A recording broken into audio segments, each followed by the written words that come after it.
That went very badly. But I lived, so I guess there's that.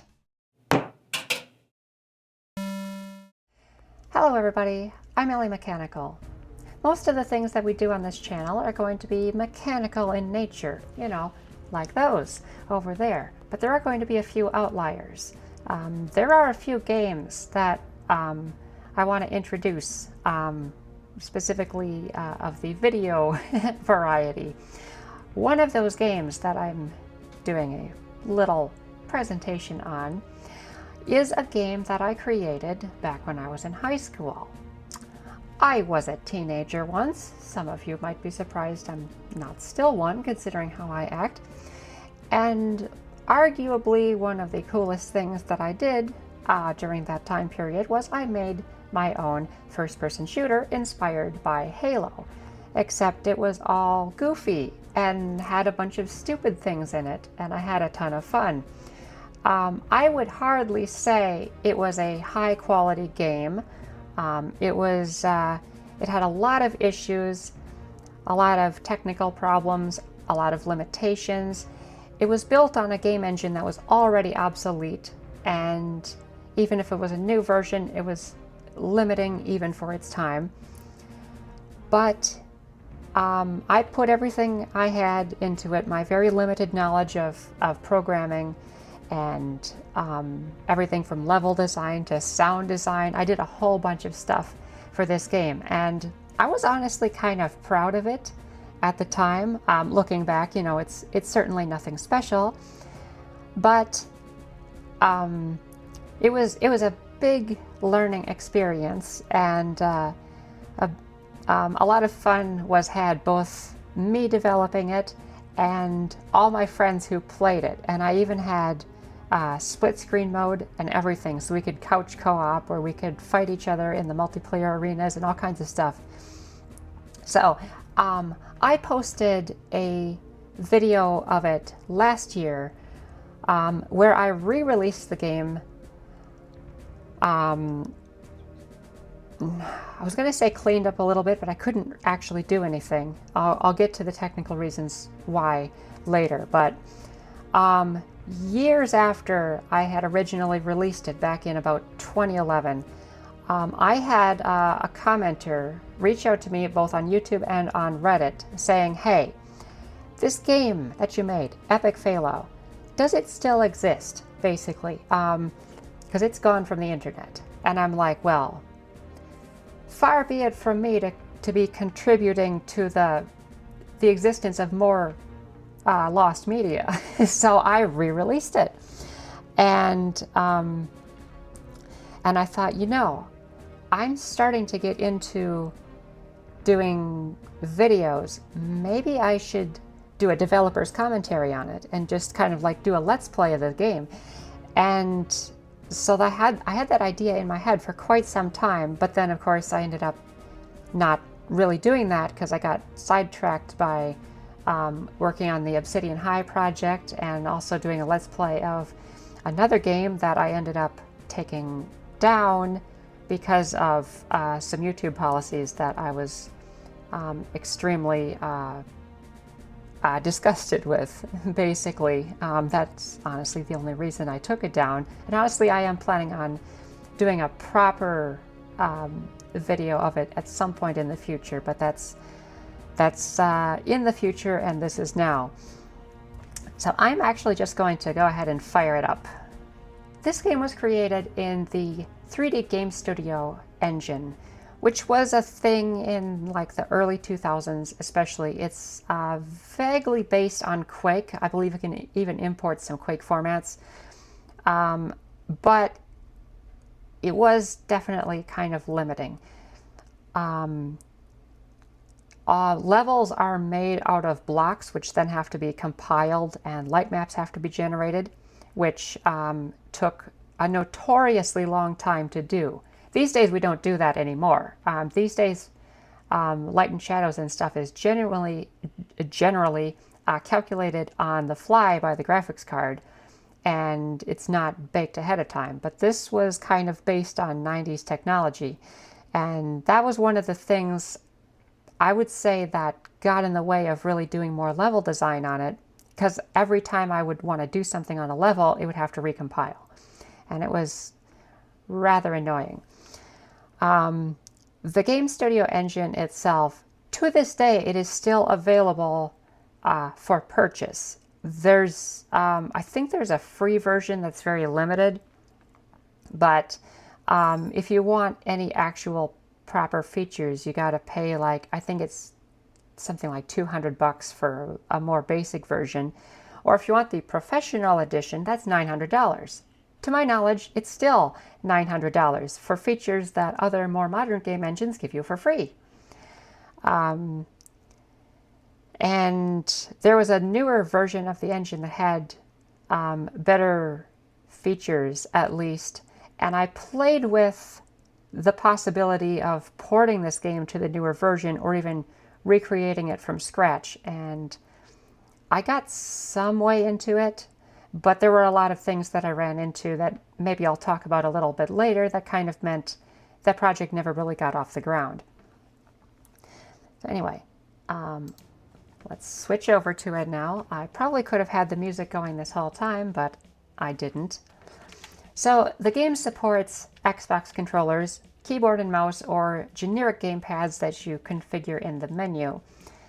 And I was happy to find a plugin for the engine that would allow Xbox controllers like this really old dilapidated one from, wasn't Rock Candy, it was Africal. Yeah, Africal, okay.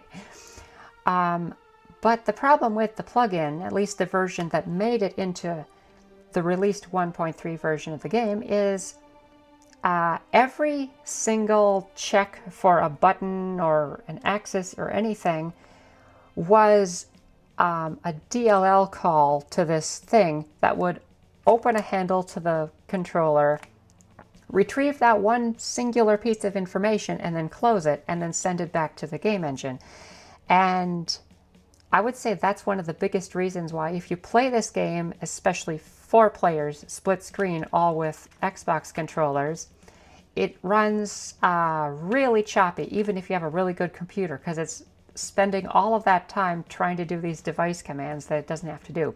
And in the later version that I was going to be doing, I actually rewrote the plugin myself, and I made a function that actually just connects to the controller, dumps all of the input into, I think, an array, and then closes it for that frame. And it worked considerably better. But there were other issues that did not work so well that, like I said, kind of got in the way. So start button is start on here, or if I was on the keyboard, it would be the enter key. So the version that I'm playing here is effectively the same version that I publicly released, and I'll have a link in the description too. Although this one was the version that I, this copy of it that I'm playing right now, I had not cleared out all of the user profiles. So I had pretty much all of the people who ever played it on the user profile list. What the heck are some of these names? But anyway, I'm going to go with the first one, and I'm going to sign myself in. A wild some moron appears. Oh yeah, so the game is stuck permanently with my dead name in the copyrights. The thing about GameStudio with scripting is that the scripts for the game are stored in the game folder with a WDL extension. You can physically modify those files, but if you do, it'll fail a checksum when it runs the exe file and the game won't actually start. It was a security thing for 3D Game Studio so that you can't just take somebody else's game and lift the game engine for your own thing without paying for their thing. Greed is lots of fun, guys. Consequently, I can't change anything about this game. I might be able to recover the version of the engine that I used and kind of recompile it with a new copy of the script. That might work, but as it is, it's kind of like a sealed time capsule, and so I'm just not really going to really touch it. Oh yeah, that's a forum link that I don't believe is even relevant anymore. So here's the way I'm going to do. I'm not going to jump straight into campaign. I'm going to go to one of the multiplayer arenas, and I'm going to demonstrate some of the gameplay mechanics and the weapon sandbox, and then we'll continue from there. So what map do we want to start on? I feel like it should be, maybe it should be something that we're going to recognize because it's in one of the campaigns. I'll just go with the box of rocks. So there's actually some settings that you can choose for like what weapons that you want, what grenades that you start with. You can have infinite ammo or grenades if you wanted. And then there's also a whole bunch of other stuff that I threw in there. You can have fall damage on or off. You can have people run super fast if you wanted. And then this was the one that I saw people having a ton of fun with. Actually, when I saw a bunch of people playing the game, I hadn't even started it. They were just playing it on their laptop, and it was really fun. But you can change the scale of the players in a multiplayer map. And you can make everybody huge and fast if you want to effectively turn a big map into like a 1v1 kind of thing. Or you can make everybody tiny and have them kind of like searching for each other. And it's kind of, I think it's kind of interesting. Gameplay type. I don't even know if these work. I think these work. I think I might have to try them out. Oh yeah, heat-seeking grenades was a thing you could turn. Oh, monkey physics. Oh my god, monkey physics. I basically wrote the physics engine for this game, the character controller and everything. And I wouldn't say it was my best work ever, but it got the job done. And the idea behind monkey physics is actually for those who mod Halo 1, you might be familiar with this. There's a flag that lets characters stick to walls, and it's specifically used for the infection forms of the Flood. But if you use the modding tools, you can turn that on for any player, for any character, including the player.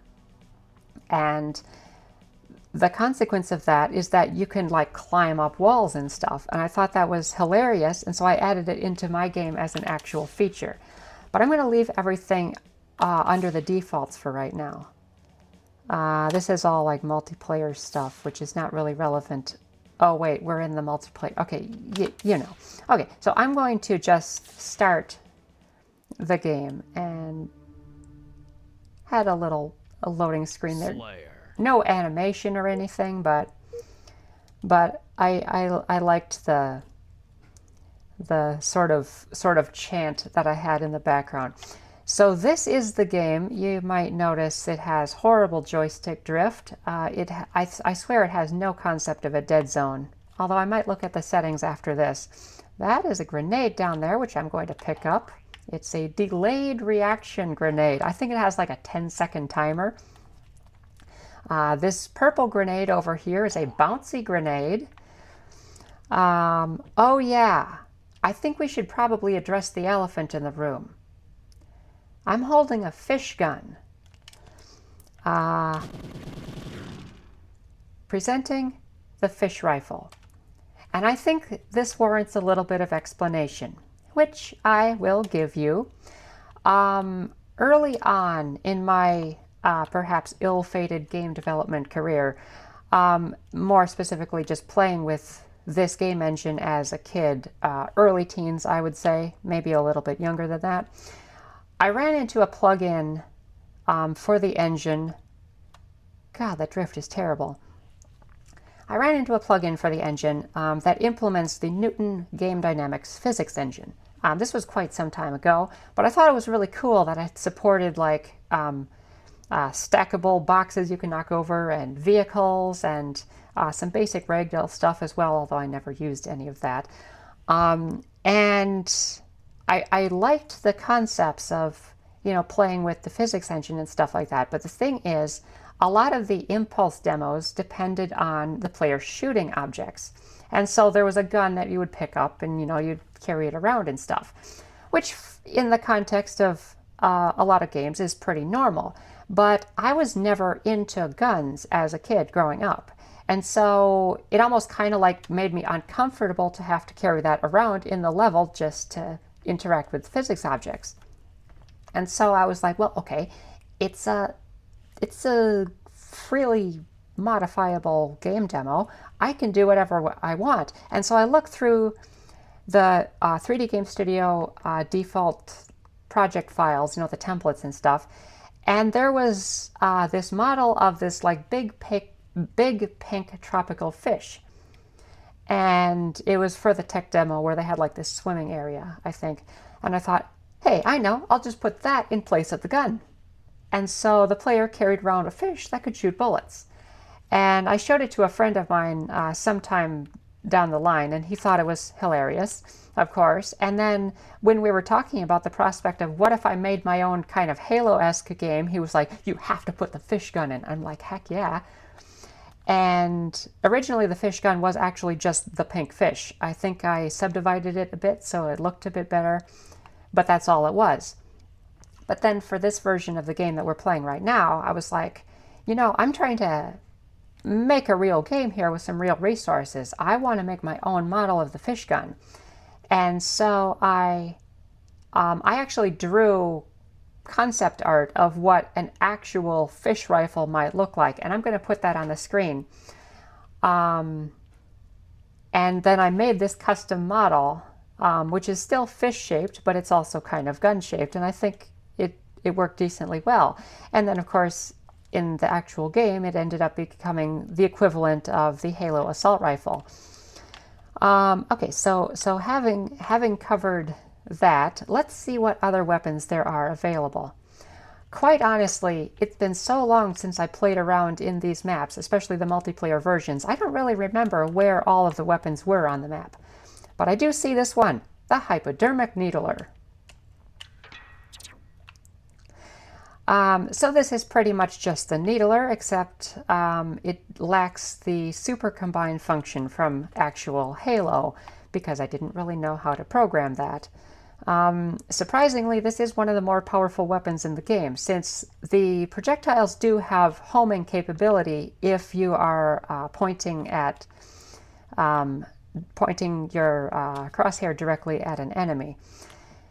Here is a pop can grenade. It's a can of Sparta. And then there's some ammo for my fish rifle, and that works the same way as Halo does. Now when I switch weapons, which on the Xbox controller I believe it's permanently the Y button, you'll notice some sound effects. Rather metallic noises that I strongly suspect you have never heard before in any other game. That's because I made them myself. During my the summer before my final year of high school, I had a part-time job at a computer shop where I kind of helped with repair and stuff. Well, there was a secondary building behind the shop that my boss also owned that was sort of a storage area, kind of a garage for his other businesses, and just sort of an all-purpose building. And I was thinking during the development of this that, wait a minute, I want to have custom sound effects. I'm not okay with just doing stock sound effects and taking from other games and stuff. I want to do my own work. And so I went to him and I said, hey, would it be okay if I were to come by one of these days and use that garage as a sound stage and record my own sound effects? And he's like, yeah, sure. So there were some old computers in there and stuff with like metal sliding removable cages for optical drives and hard drives and stuff like that, like old Pentium computers and stuff. And so I just took a few of those out. I got my laptop and my microphone, and I pulled hard drives out and I stuck them back in, and I took a metal garbage can on a rubber mat, and I bounced it on it a little bit, and I just recorded a whole bunch of sound effects. And I took those home, added some baked in environmental effects, and just improved them a little bit, and that became the actual sound effects that I used in this game. So that includes those. The sound of picking up a more plasticky weapon, like in this case the hypodermic needler, is from the front panel of one of those computers. I was just like bouncing it on a table a little bit, and then that might have been the trash can too. I can't quite remember how some of these sound effects came to be, but it was all within that garage. What is this? This is either going to be an impact or a mine. Okay, it's an impact. It's exactly what it sounds like. You throw it, and as soon as it hits something, it blows up. Here we have the bean rifle.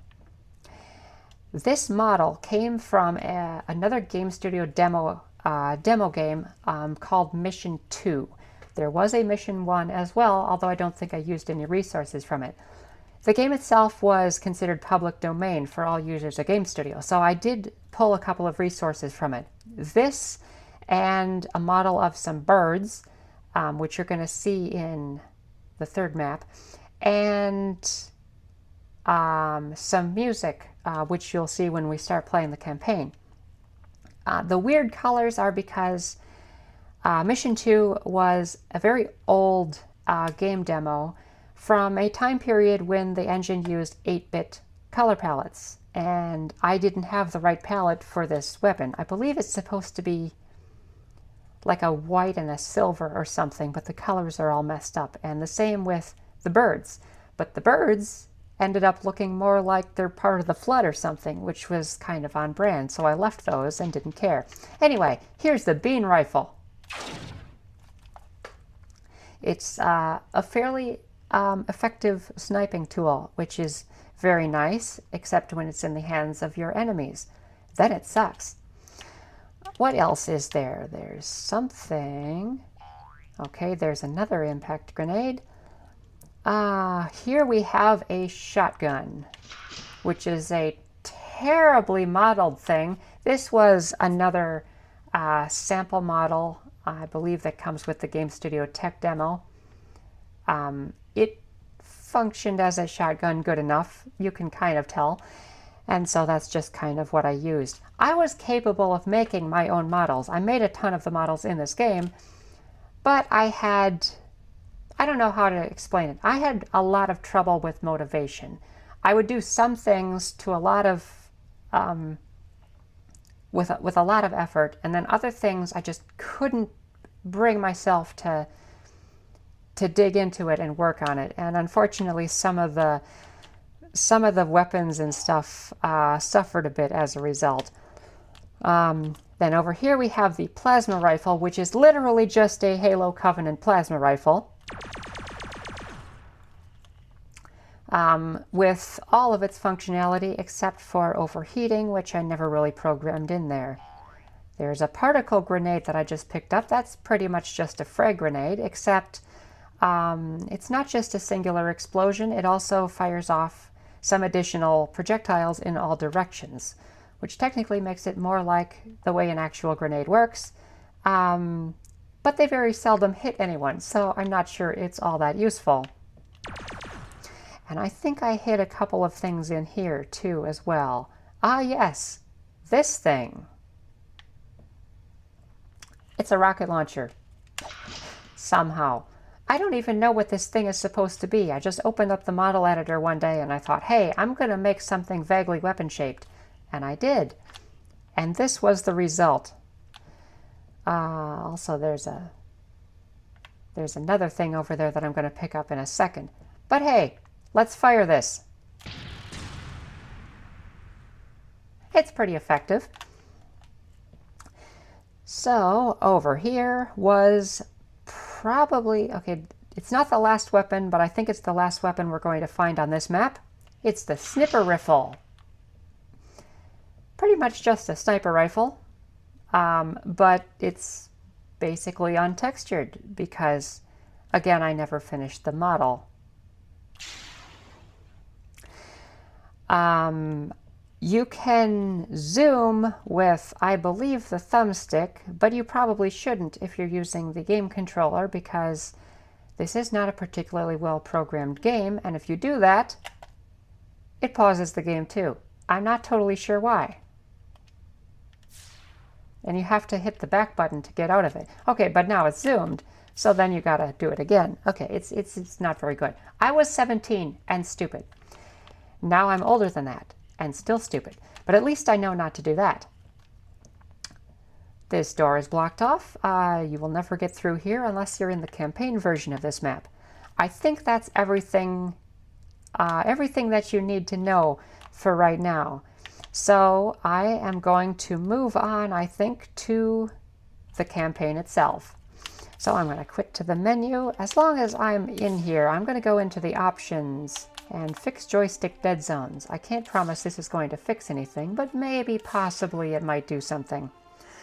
There are various settings that you can play with, including texture quality, which is nothing more than MIP mapping bias, uniform view size, which is just a matter of taste when you're doing split screen with 3 players specifically. I don't even know why I made this a setting.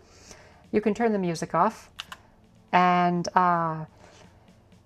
so Grunt Birthday Party is the name of one of the skulls or difficulty modifiers in the Halo series.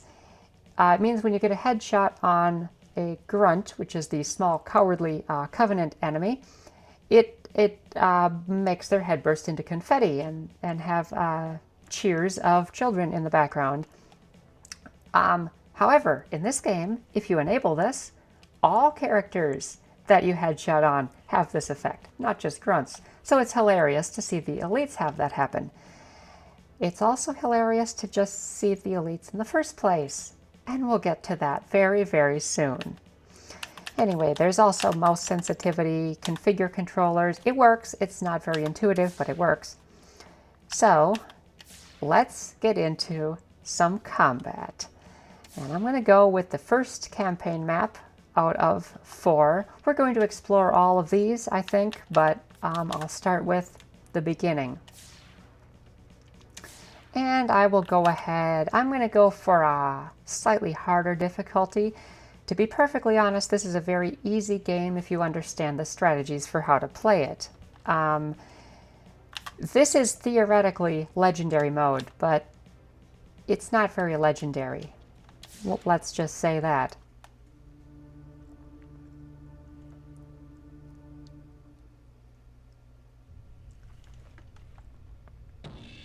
Why, hello. I did tell you that I made some custom models. The player model was one of the custom models. It's basically Master Chief, only his armor is all rusty. And then there was a thing with that I'll have to talk about when we're getting into the multiplayer maps especially. But all 4 of the main players have their own dedicated model that's just this one with different textures. It sounds incredibly stupid, but honestly I had a reason why I effectively had to do that. And it has something to do with me not doing enough research into a problem I was having. So I don't really have an excuse, but I do have a reason. Anyway, there's a few weapons over here which I'm going to stock up on. So I'll pick up a couple of impact grenades, so now that I have 4 of them. There are armor abilities like Halo Reach. I'm going to stick with Sprint because it's always been my personal favorite, but there's Stealth, and there's... I think I did a jetpack one in one of the later maps, and I think there might have been another. I can't quite remember. But I'll grab these 2 particle grenades. Oh yeah, the pistol! This did not exist in the map that we just played, so let's pick that one up. It's the water pistol. I guess it's just a normal pistol that looks like a water pistol. How stealthy. Okay, I got some ammo on it. But if you notice the sound effect, it sounds like somebody going, and you'd be right if you guessed that. This thing sitting upon this crate is a power cell. You will find these scattered throughout the campaign maps, and I guess even the multiplayer maps. I was going to mention it in the one we just played, and I forgot to. This is basically a health pack. It also recharges your shields and gives you a tiny boost in running speed and jumping height. If you collect every single one of these in the level, it gets to the point where your jump height is twice what you started, which is rather cool. I had thrown around an idea that the power cells were going to be kind of like the health packs from Half-Life, where they have a certain finite amount of power in them, and you have to activate them to kind of siphon that out to heal yourself and activate the other stuff. That idea never really panned out, but it was an idea I had. I probably should go over the controls, actually. I wrote this in a text file in the released game, but I might as well say something. I use the same controls as classic Halo Reach. So that means left thumbstick is movement, right thumbstick is aiming, right trigger fires weapon, left trigger throws a grenade, right bumper is a melee attack, left bumper is your armor ability, generally sprint in my case, and A is jump. B switches your grenades, Y switches your weapon, of which you are allowed to have 2 of them, and X reloads and activates things. So I'm going to leap over this gap so that I don't fall in the lava. There's a lot of lava in this game. I'm not sure what was with me and lava, but I guess I just really lava it. So here's a bit of extra supplies. I made the door models entirely myself, and the sound effect that you hear was made from about 4 different stock sound effects all thrown together. Maybe I will put them all in the video so that you can hear them, but it comes from the GameStudio default files, the sample files. Comes from Mission 2, had a couple of custom door samples that I kind of included in there. And then I threw on environmental effect on top of that to give it sort of the echo, and I think it actually turned out decently. Okay, what's our strategy for this? Because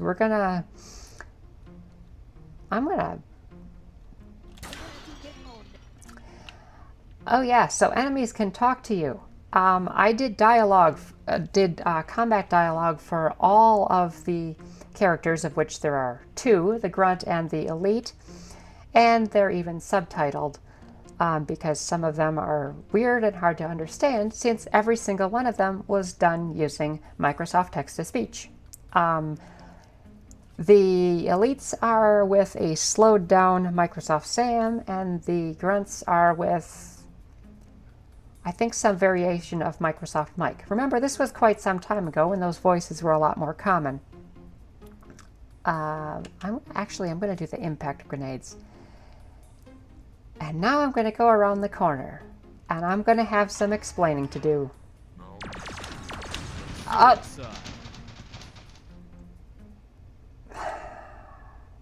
Hey, I told you I was going to have some explaining to do. I just didn't realize that the explaining was going to be, I threw the grenade at the door in front of me and I killed myself. Okay, but if you happen to pause on that scene and see exactly what I was fighting, you would see small, very weirdly colored looking creatures and some really tall, completely untextured blue blobs.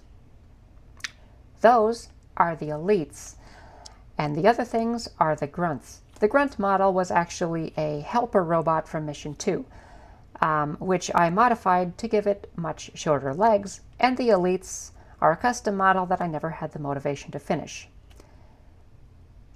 I'm going to say I was slightly justified in not finishing the models because I was convinced there was going to be a major problem. And maybe I'll just explain what that problem is. You see, I was running into a very weird issue in multiplayer split screen, in which if a model appeared multiple times like on somebody's view and on the other person's view, like multiple instances of the model, one of them would animate with the other one's rig position. To better explain this, if one character is walking, the other character would also have their walking animation playing even if they were standing still. And I did not program it to do that. I struggled with this for some time and chalked it up to just a problem with the game engine and me trying to do split screen when maybe it wasn't really supported. And the consequence of this was that I ended up creating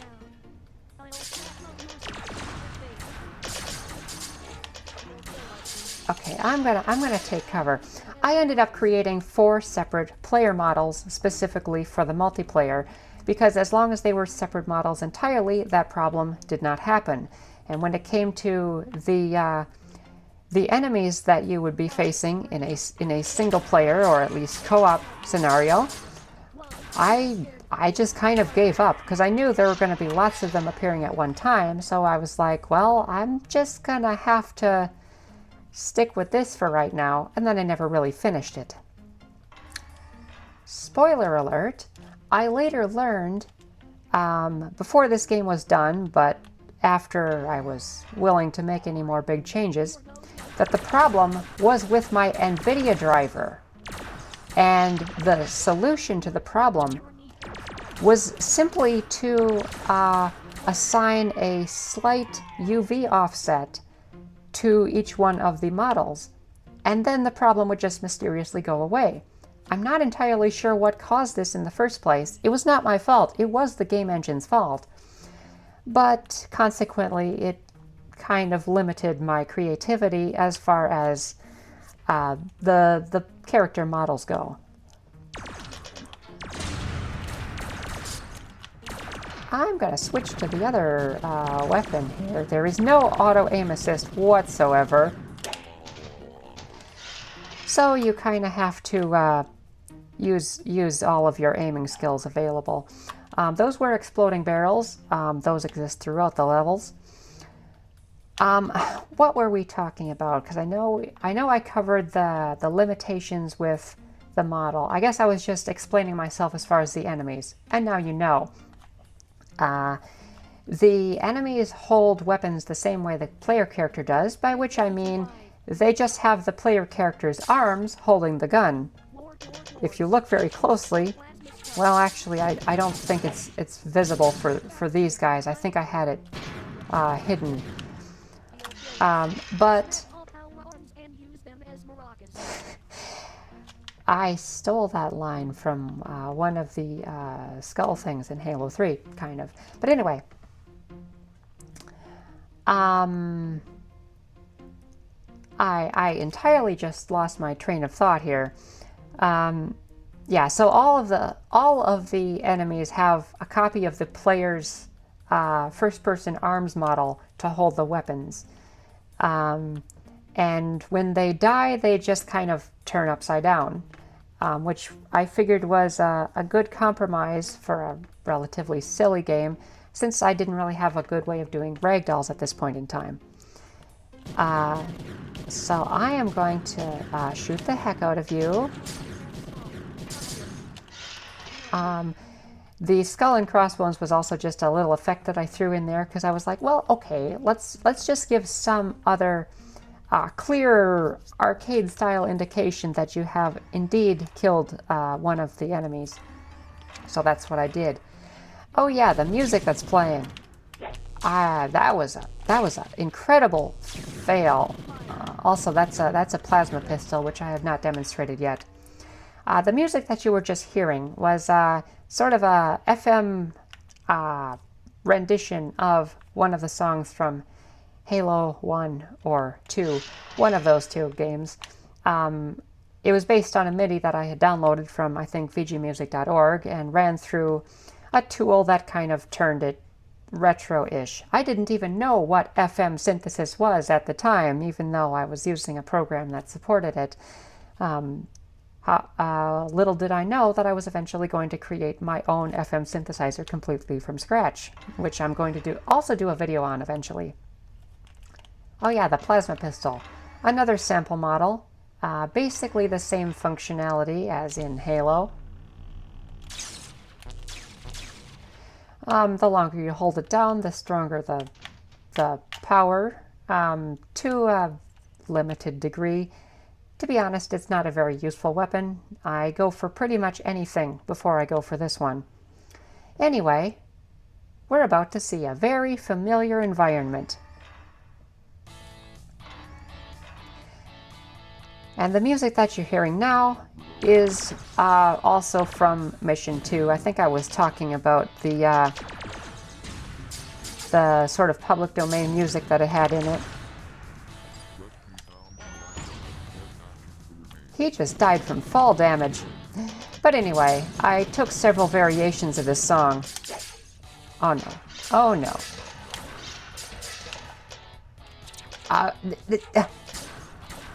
I just walked into one of the needles. Ow.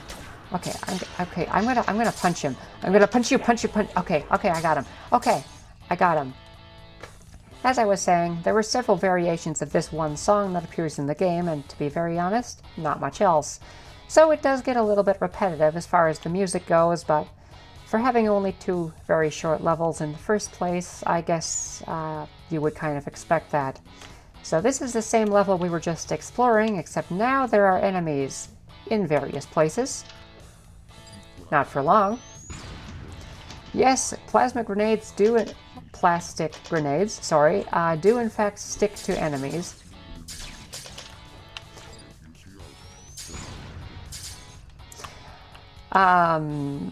When the enemies get stuck with a grenade, they just kind of run in circles, which is better than completely ignoring it, I suppose. Ow.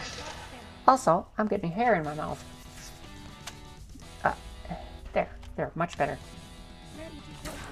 No, I'm not ready to get stuck. Ah!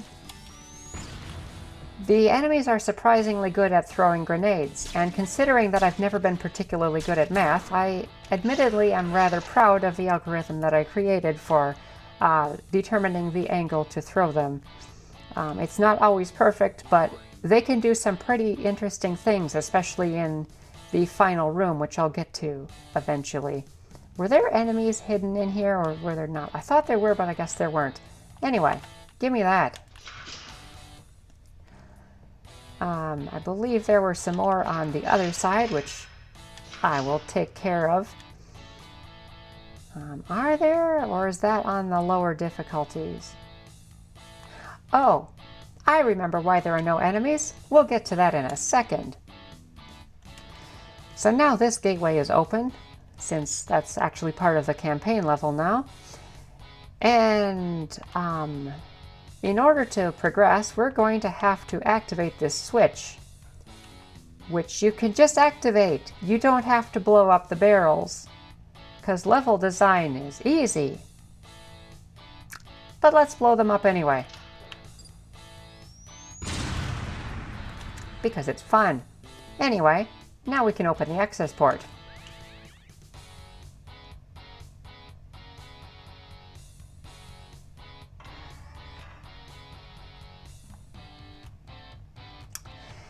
Well, that sort of opened an attic access in the hallway that we were just in, so we will take care of that in a short bit. I was wondering why the music was still playing, and I think it's because I didn't actually kill all the enemies. I think that tunnel over there still had some from the first wave. But anyway, there's a grunt with a bean rifle, so let's take care of him immediately.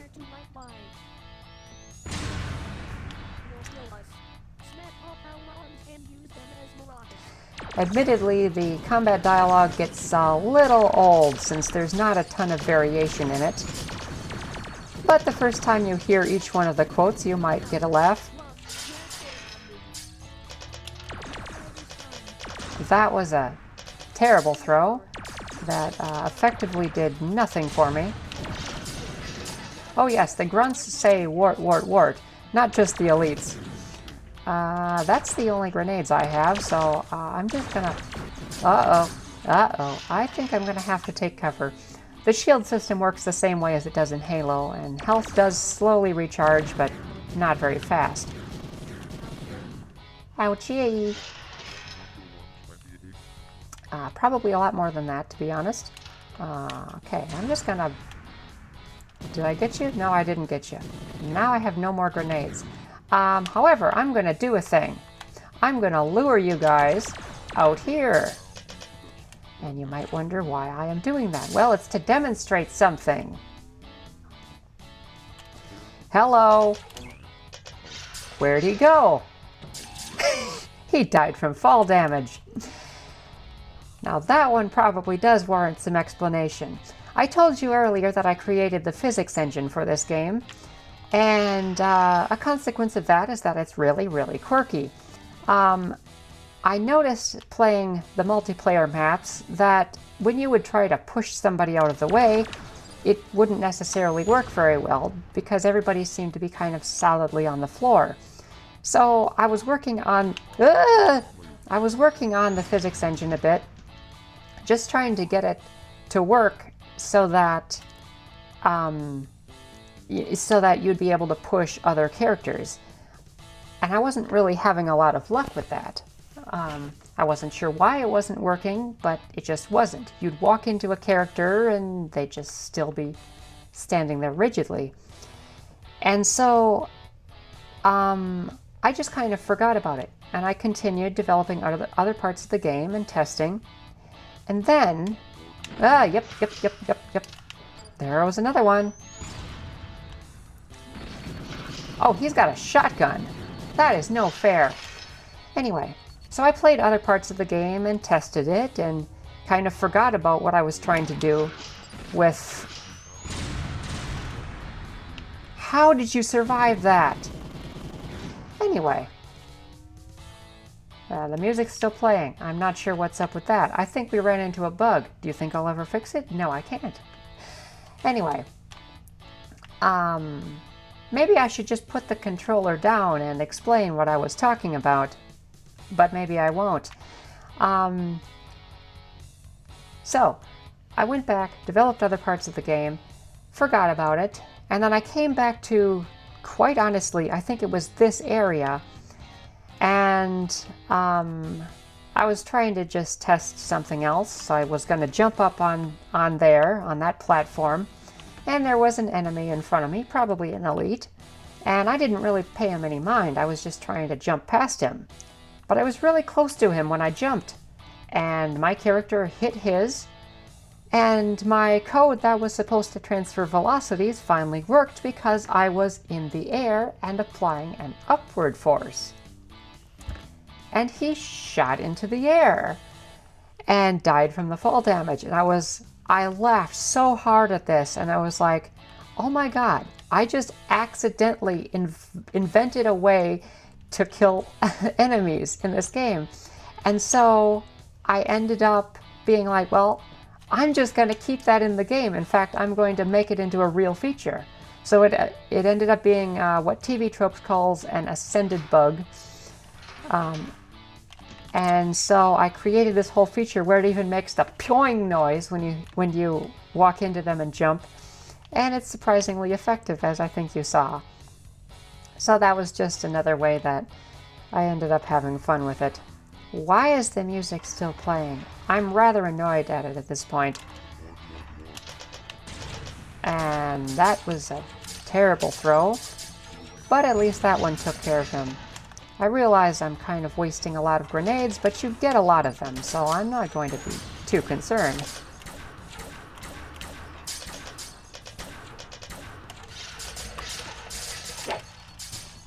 Well, he punched me, but I punched him back, and everything is fine.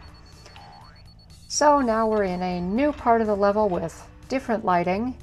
The different parts of the map, I did kind of a thing with it where they're not actually part of the main level. They're sort of like little modules that I can add. The main reason why I did that was because if I put everything together, then I would have that issue that I talked about earlier where, oh yeah, there was an announcer, which was my voice, my old voice. But anyway, if I put everything into one level that would have to be compiled, it would take absolute ages to make any changes.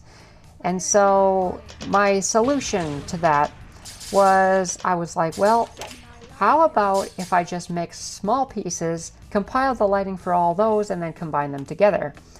My first time, hey, the music's finally over. Thank God. Wait, no, it isn't. Oh, it's a different song though. It's okay. It's okay. It's fine.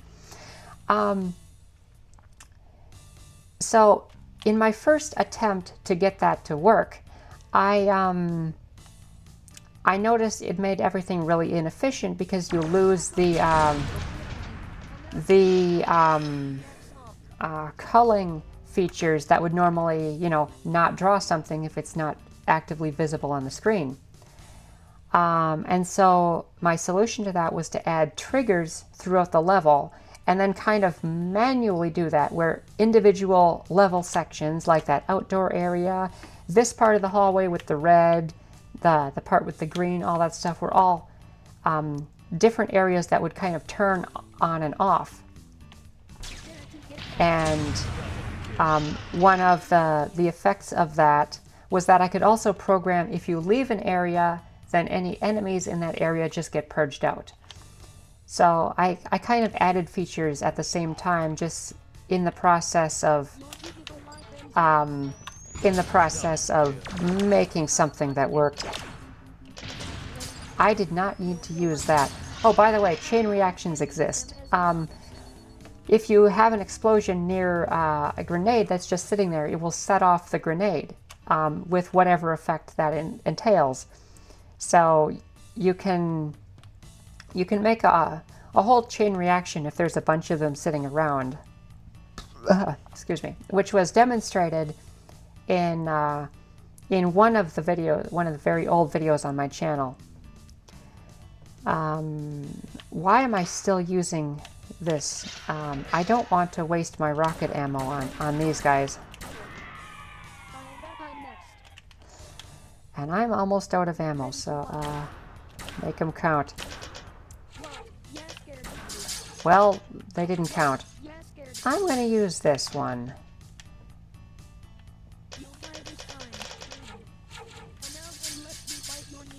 That didn't kill you? Ouchie. Okay. The music is still playing. Okay.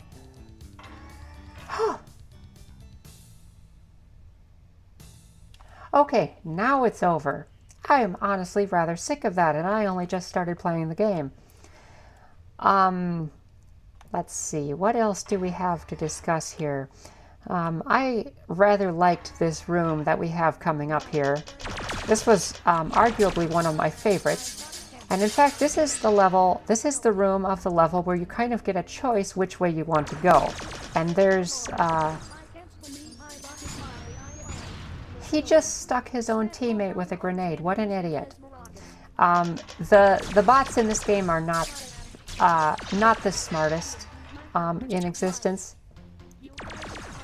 I wonder if I could just knock that guy off. Oh, or I could get my headshot off. That's another thing that could happen. Yeah, I think if you get close enough to the enemies, they will kind of back up. And maybe I possibly could have knocked him off the cliff there, but that didn't really happen. You know what? I'm gonna get a better weapon. Thank goodness, different music. What can I grab? Because there was still a whole bunch. I think in that other area there was some more interesting stuff. So let me grab it. There's a power cell to collect over here. The thing about these is that even though they do function as health packs, they also double as a power-up. And so it kind of does become a goal to try to find all of them in the level. So as long as I'm going back in this direction, I might as well try to get all of them. Here is the snipper riffle, which I think is going to be good enough to deal with those guys in the next room. There's one in this corner. There's one in this little nook over here, I think. Yes, there is. Was there one in the tunnel? I think there was one in the tunnel. I know there was in the multiplayer map. Yes, there is. It's over here. There might be one over here, but I don't think so. Yeah, no. And now I'm trying to remember if I had one over here or not. I don't think I did. I'm going to go and find the other ones now, because at the beginning of the map there were also a few. I should not have jumped that high. I'm going to get hurt. No, I didn't. I jumped that far. Okay. The mechanics for sprint and the other abilities are maybe not the best programmed. It's actually more beneficial to you to run out rather than to conserve it, which is admittedly... That grunt just fell off the ledge into the lava. What an idiot. Anyway, if you're sprinting, you'll notice the bar down on the bottom right-hand corner of the screen kind of slowly goes down. That's like your stamina bar or your power bar for the ability. If you're not using it, it very slowly replenishes. But if you use it all the way and run out of it, then after a few seconds, it just comes right back. So I don't think I fully understood the mechanics of a stamina bar when I created this game. Admittedly, I forgot one. I forgot one of the power cells.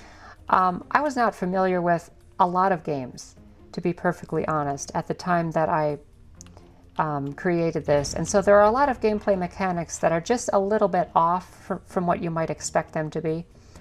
But it is at least decently playable, regardless. Every time I collect one of those, I get a little faster and things get a little more fun. Anyway, let's deal with those enemies. Oh, another one fell into the lava. Well, that's one less that I need to deal with.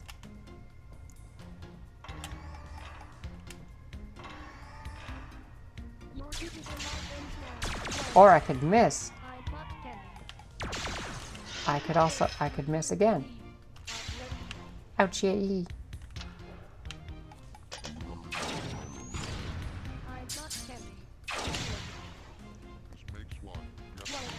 Double kill.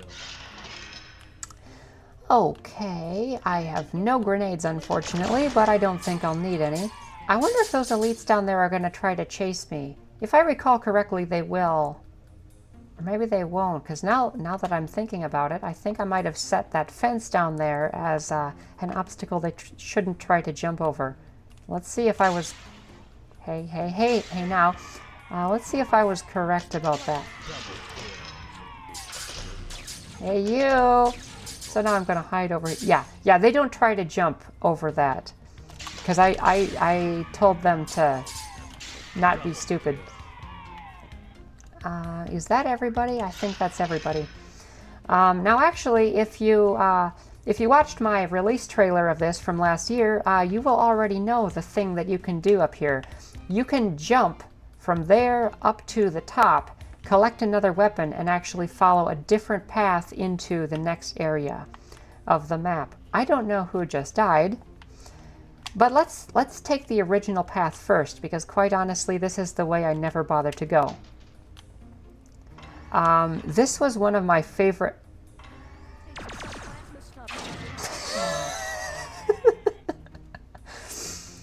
So remember how I was telling you I did a custom culling thing for the sections of level?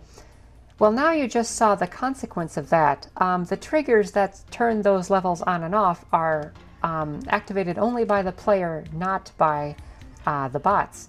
So if this door opens as a result of that grunt that I just killed, then you can see what's through the door, even though you haven't triggered the sensor that will turn this section behind the door on for the level. So if I walk through it, it looks fine, but if the grunt opens the door, it looks terrible, and you can see the lava from the other room.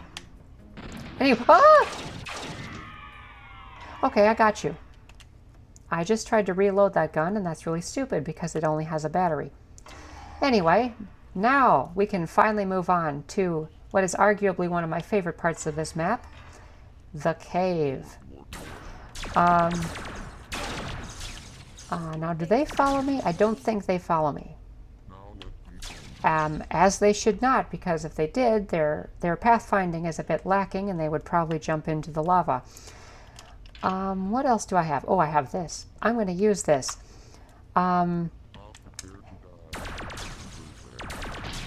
This environment went through a couple of versions before I settled on this one. One of them led into... I think that's going to miss him. Okay, that one's going to hit him. There we go. Cool. I missed both of those. Oh my god! Oh my god! I'm like Leonard Church from Red vs. Blue right now. Okay, so this went through a couple of versions. The one before this had essentially a bunch of stepping stones that you'd have to jump from, which was admittedly an interesting idea that I probably could have just kept. In fact, I could have made this area longer and still included that. I'm gonna pick up another weapon. Actually, I'm gonna continue, and then maybe for the last part of it, we'll go the other direction just so we can pick everything up. I'm gonna jump. This was always a very fun part of the map to play on, just because of the whole long-range combat thing is pretty vastly different from most of the other experience of the game. I think I have a couple more. Ouch. No, I'm not. I have distinct memories of playing this map at one point and jumping into the air and running right into a grenade that one of the grunts had thrown at me the previous time I had jumped. It didn't go so well for me. Okay, come on, come on. No, no, no, no. Okay, I'm going to go back. I'm going to go back and go the other direction, because we do have some more interesting stuff to pick up.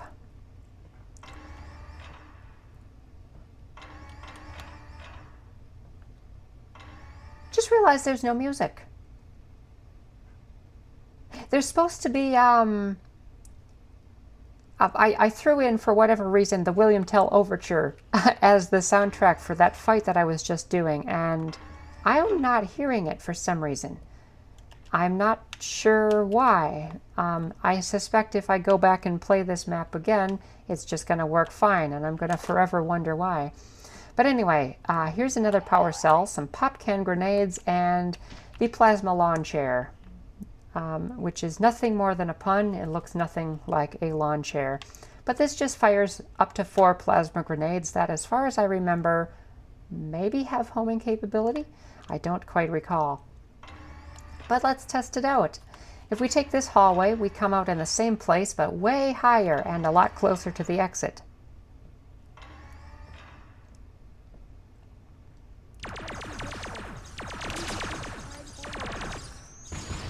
Oh!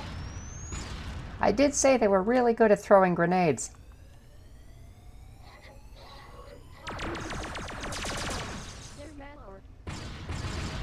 I wonder if that was mine that I just blew up over there.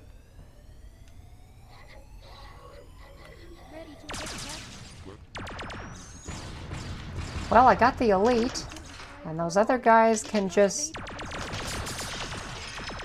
I got one of them at least. I feel like I'm wasting ammo on this thing when I could be not doing that. But it's all I have, so I guess it's what I'm going to have to use. Double kill. That covered it. So now all we have to do is jump down to there. But I think I'm going to wait until I can pick some stuff up, because I want these grenades in particular. Wait, no, I can't pick them up. I already have 4 of them. I guess I'm not going to do any of that. Spoiler alert, I'm going to need more weapons than this. So let's go back and get some stuff. I was not quite as familiar with level design when I made the first map of this game. There tends to be a bit of a trope in games where you collect things like weapons and equipment to have a ton of stuff that you can pick up right before a major boss fight. And there's no such thing happening here in the first map. And so you can jump into there and not realize that you need more than you currently have. So let's see what I can get. Let's see if I can reload this with anything. Or at the very least, I mean, this is decent. These are both like explosive. I want something that can snipe, I think. Is there something still hidden in the room over here? Let's see, because there was in the multiplayer. Here we go. Okay, we want this and the... Oh, you know what? Let's have this. I get 3 shots with this, but I suppose the nice thing about this compared with the launcher is that this is instant and the launcher is absolutely not. Where were we? We were here.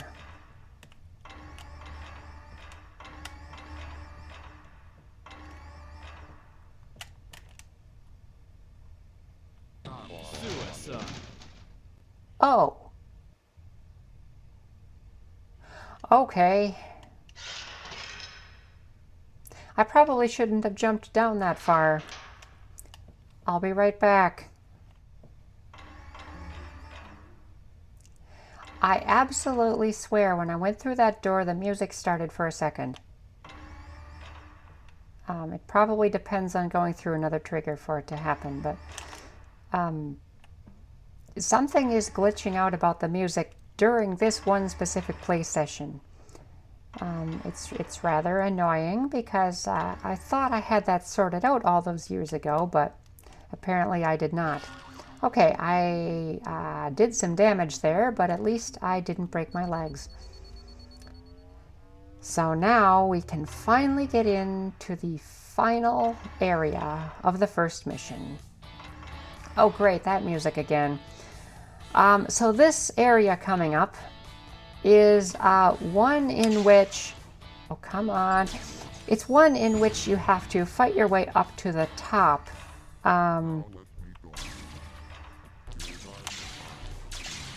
Oh my god, oh my god, oh my god, I'm so bad at this. I'm so bad at this. You have to get your way all the way to the top of this this room. Pretty much the easiest way to do it is just to jump. I just realized I have been jumping rather high without any explanation as to how. So I'm going to cover that in just a second after I deal with this rather annoying guy who has a thing that shoots medication at me.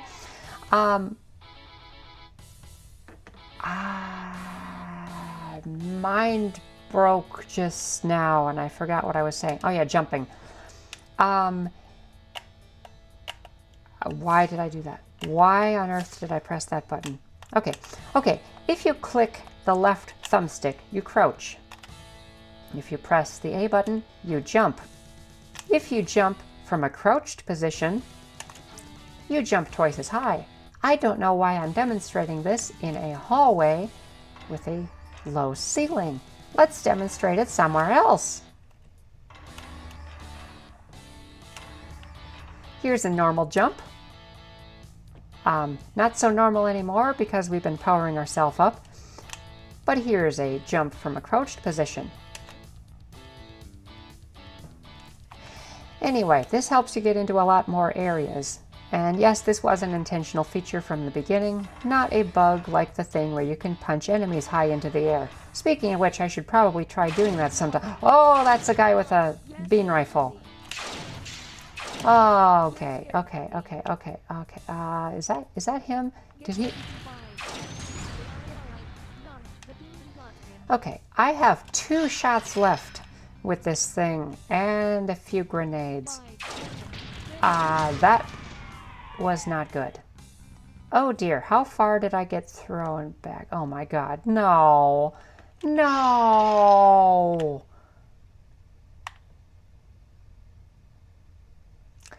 You know, the thing is, if you go into the pause menu, you can save a checkpoint anywhere you want.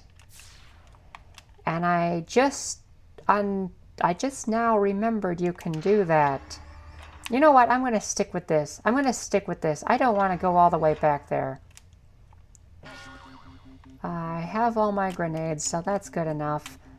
Let's take care of this again. Oh, and yeah, as per the trailer, this room, this extremely frustrating room, is the one where you can find some kind of extremely powerful gun. And getting it is just as annoying as is demonstrated. Oh, I think somebody shot my grenade as I was launching it. And yes, that is a thing that can happen. And it explodes. He just jumped right onto the next level.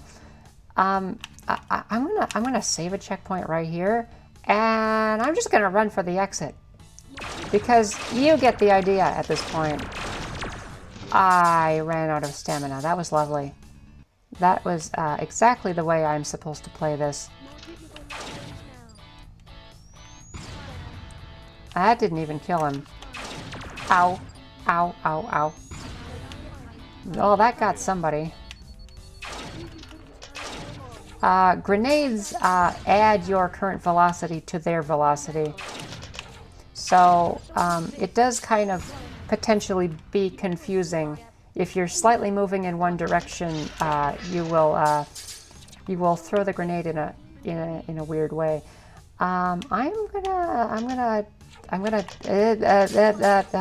save, actually. I'm gonna save scum the heck out of this thing. Like I was playing the other game, and I saved every choice.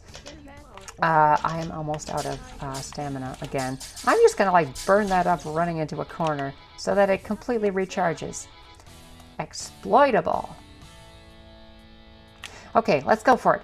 Oh, ouch. I walked into a frickin'... Okay, run. Run. I made it. I could go through there, or I could try to get the rest of my stuff. I'm going to just save. What can I do with this? I have 3 shots on this thing. What weapon do you have? Just one of those. What are the threats? Okay, that was... Ooh. This is one of those environments where those grenades are notoriously dangerous, and you really have to do some dodging. Like I said, I could just go for the exit right now, but oh my god, okay, I could just go for the exit, but I kind of want to demonstrate that one weapon that you can get, so I'm going to try to do some stuff. Where were those annoying guys? That was just a miss. You know what? Screw it. I'll demonstrate the weapon in a multiplayer map. Let's go! Round over. That's probably my worst time ever on this map. Yes, it tells you how much time it takes. And in fact, when I released this game at my graduation party was the release party for this game, primarily. I didn't even care about the fact that I was graduating. I had a little speedrun competition where I said, whoever has the shortest time playing the campaign map gets a giant cookie. And so they did co-op. They did 2-player co-op. A couple of the kids that were there And there were these two in particular who were kind of teaming up. They were really determined to beat it in the shortest amount of time possible. And they managed to find some enemy spawn trigger skips that are only that you can only do if you have two players at different locations. And they managed to beat this level in 1 minute and 52 seconds. I was so impressed. I'm not one of those game developers who's like disgusted about speedrunners. I think it's really interesting what people are able to do. One of the things that I did at that party was I gave out a new version of the game to everybody. I had kind of released an early version of it prior to that, but I made a new version with some bug fixes and stuff like that, and it included a whole new map. It was this one called Foreshadow. And the idea was, I thought I was done with everything, like maybe thinking about moving on to other things, but then I was like, okay, I'm feeling creative right now. What if I were to just make a tiny new map, not a big one, just a tiny one with some new higher quality textures? And so I did that, and Foreshadow was born. Actually, I am gonna select it here. I'll show you the level descriptions of all of these because I skipped that. The mission that we just played, the Covenant have captured a UNSC base that gives them a tactical advantage and free ice cream. Can you stop them? I feel like there's a lot of jokes in here that I could have explored in the actual level design, and they would have been a lot funnier, but unfortunately, I didn't do a lot of thinking when designing this. Foreshadow. New questions, but no new answers, may be found in this suspiciously high-definition hallway. Suspiciously high definition because I redid all the textures in double resolution and was planning on doing some sort of remaster in the future. And indeed, I did a remaster. I remade the first map with higher quality textures and a reimagining of the layout and some of the elements that you run into. Arguably, this map is designed better than this one, although unfortunately it's still effectively the same idea. So, I feel like there was a lot of missed opportunity with this game. If I had just sat down longer with the level editor, I could have created a lot more content to play. But, you know. And then the last level that the game ships with is Creepy Castle. Wander about the darkened hallways until you've killed everything, or, oh shoot, I have a bag of Milky Ways. This, and also a thing that happens in Mission Deluxe, is a reference to the game Amnesia: The Dark Descent. We'll get to that in a little bit, but I had discovered that game fairly recently when I was developing this, and there was in particular a video that was going around on YouTube that a lot of people were entertained by, of somebody who was playing the game and really, really freaking out, and this was a reference to it. Anyway, let's play Foreshadow. I will continue to play on hard difficulty. This is a very, very simple map. In fact, you can see the end from the beginning. It's just a matter of getting there. This purple barrier is preventing you from getting through, but the ultimate objective of fighting your way through these hallways is to collect that roll of duct tape. I could have really played with this a whole bunch, had some, you know, story justification for why we have to acquire the duct tape. Maybe we have to repair one of our ships or something, and the enemies don't want us to get there. One thing that you'll notice while I'm playing this map is you might notice what appears to be some fart noises. And that is in fact one of the enemies that you will encounter. It's the birds that I was telling you about. Ow, by the way. Ow! Okay, maybe I shouldn't have done hard difficulty because I suck. The birds, I'm going to talk about the birds so much because there's actually some relevance to that from the distant past of this game's development. I am going to die again, so I'm going to punch these guys. Yeah, I died. I got 2 of them. I got 2 out of the 3. Let's make another attempt, and this time I got an idea. Okay, make them all notice me, jump over this, and now I'm gonna crouch, and I'm gonna like hide. Let's see if this works. Oh my god. Oh my god, that could have been so good, but they all jumped.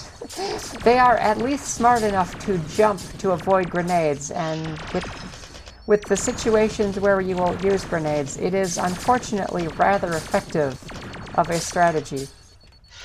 Oh, no, no, no, no, no, no. Oh, he jumped over. He jumped over. The AI is a lot smarter than I remember it. Okay, I died. How do we do? Oh, hey, that was a bird. That, I will mark that in the video, but that was one of the birds. Let me kill these guys, and then I'll talk about the birds. And then let's see if I can do this better. I'm gonna like throw it at their heads. Oh! I got one of them. And I got all three. Okay. So I'm gonna grab some grenades. Oh, it saved a checkpoint for me too. That's very handy. So the birds. The bird model came from mission... No, it didn't come from Mission 2. It came from the Flight Simulator demo Triplane, which was also one of the GameStudio demos. It also had issues with the color palette, so instead of being white like a seagull or a dove or something, it ended up looking kind of like flood forms, which of course I took advantage of.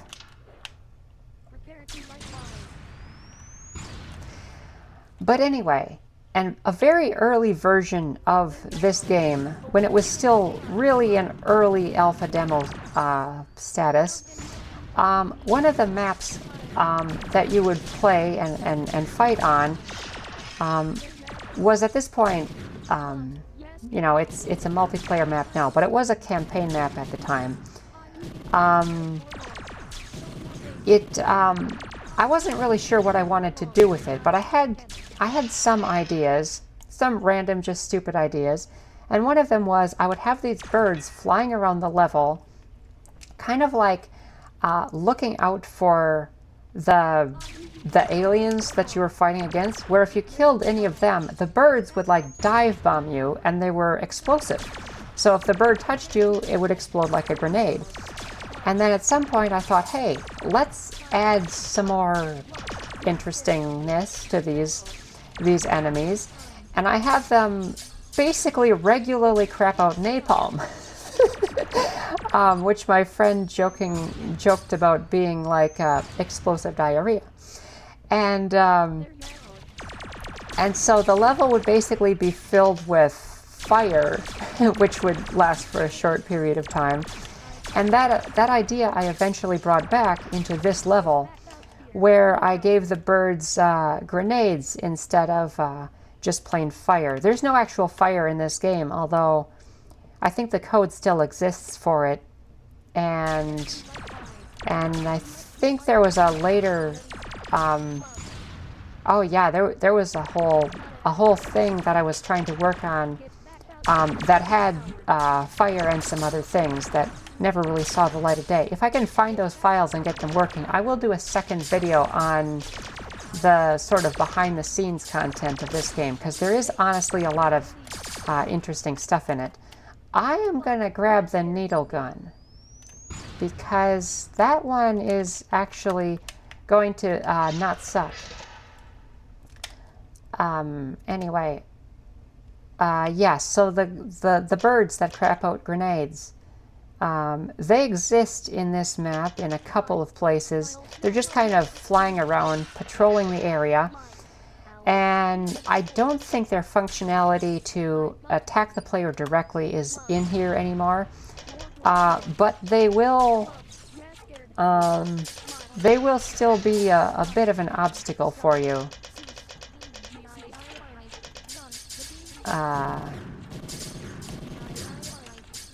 I am almost out of... Hey, how handy. I am a little concerned now because I know what's coming.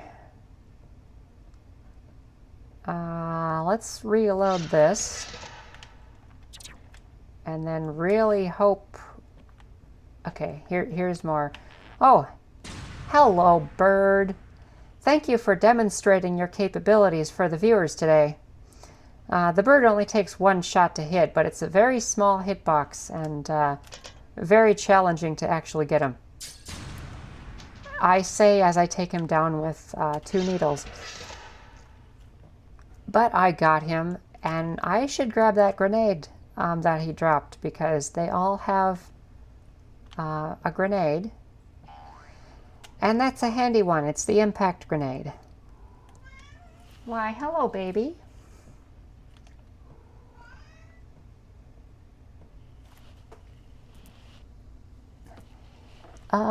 It's still more than an hour before you're going to be eating.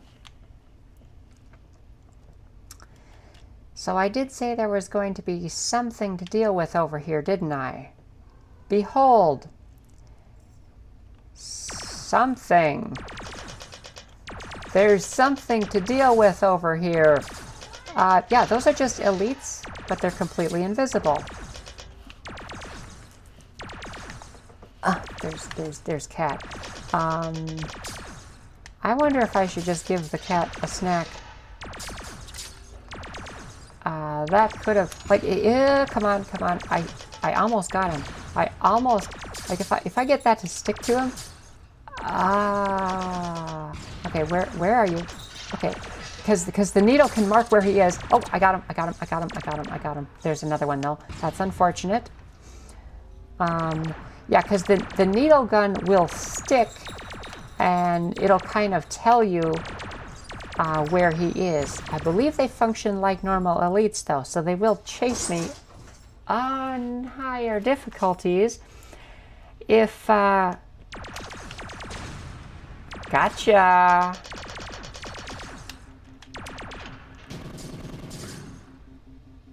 Was that all of them?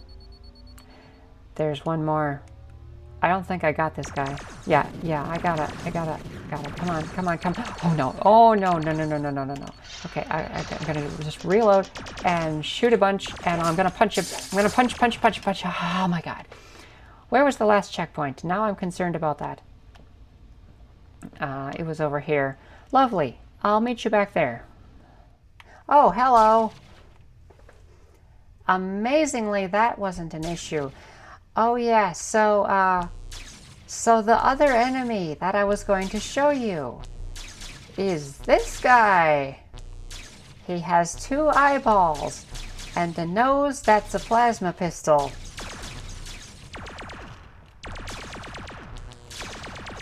And they fly around and they dodge your bullets. And they're and they explode. I didn't even remember they did that. Also, they charge at you, I guess. I didn't remember they did that either.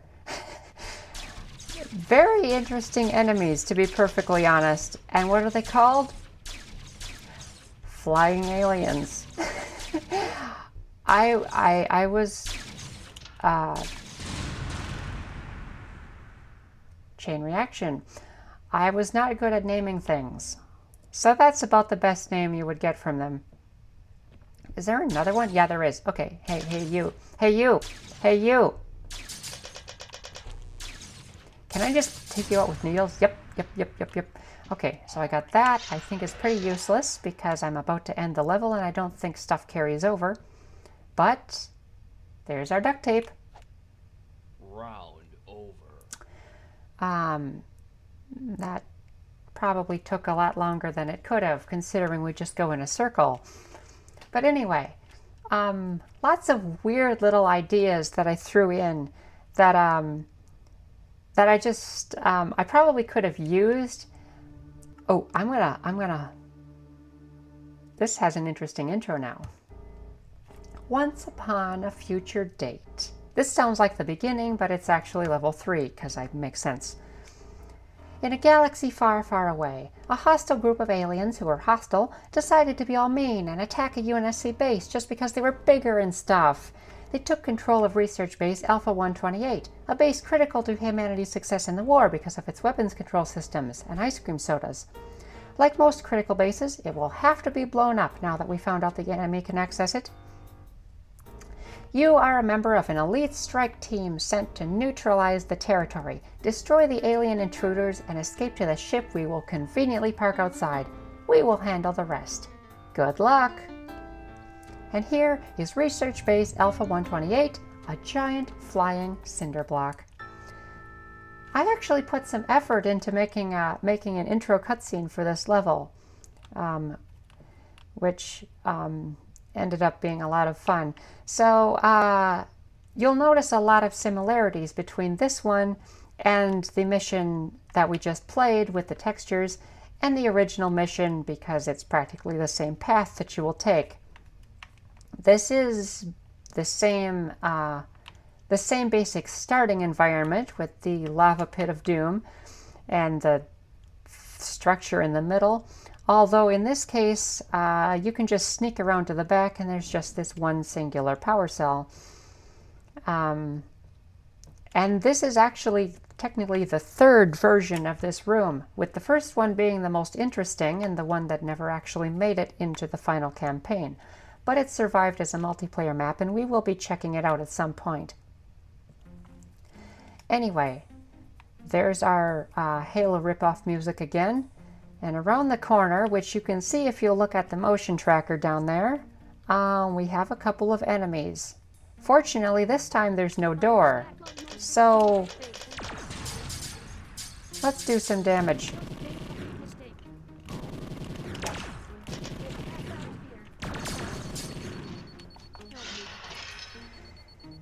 Just like Halo, it is a lot easier to take care of the elite first and any nearby grunts, just because they're a lot weaker. Let's talk about strategy, actually. I don't think I discussed that part of it yet. The enemies in this game have a lot of stuff, a lot of custom program stuff to make it work. I created the code that does enemy line of sight, as well as sorting out which opposing team member to target.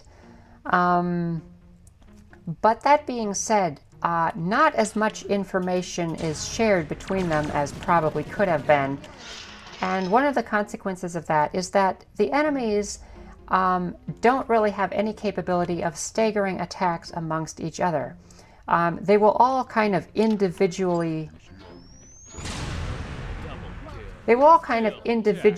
treat you as an enemy as you show up. Meaning that if there's a bunch of enemies, they will all gang up on you and all fire at you at once.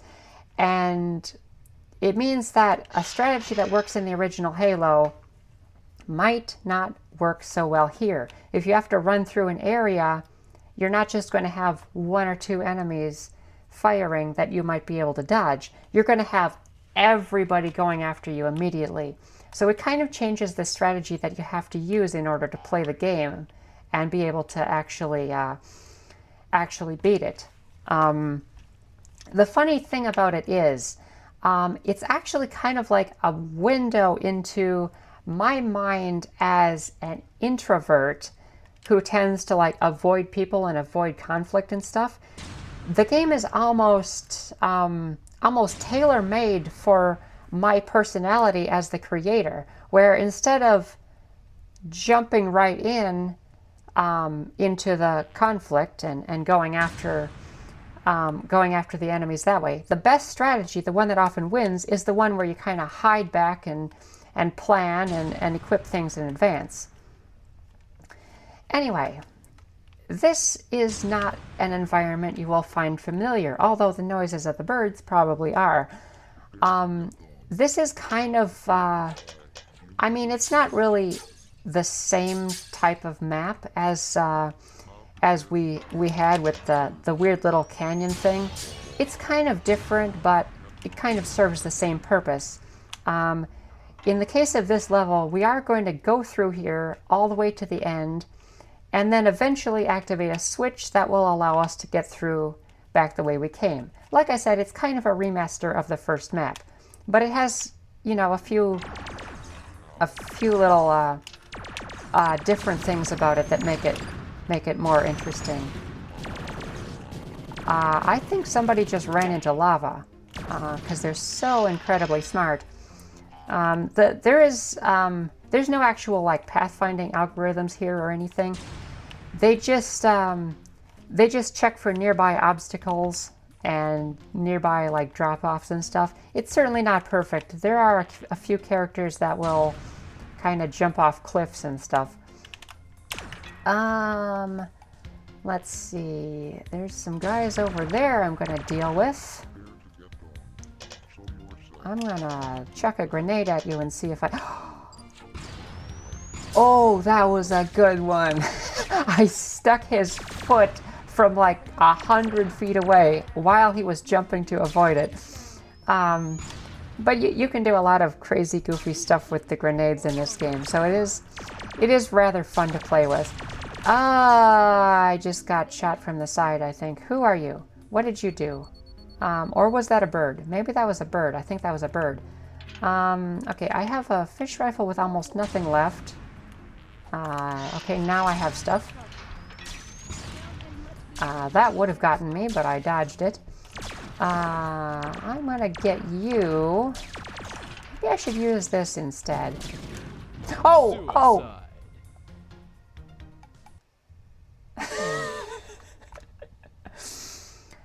I think this is proof that I am no smarter than the bots I programmed.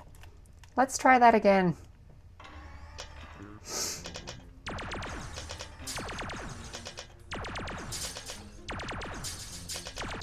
Also, yes, as per the third map here, the remaster, there are chapter titles. I thought I had a grenade and I guess I don't. Okay, I'm gonna run actually. But yeah, there are chapter titles with Angry Birds being the one that we're dealing with right now. I don't think I have anything else I can pick up. So I'm just gonna grab this and that was a completely wasted grenade because he jumped. I am gonna...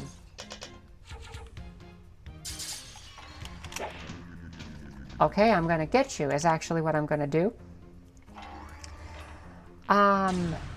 So let's try an interesting strategy that I like to call not falling into lava. I wonder, I know they chased me like my last known position. Yep, he landed in the lava. Okay.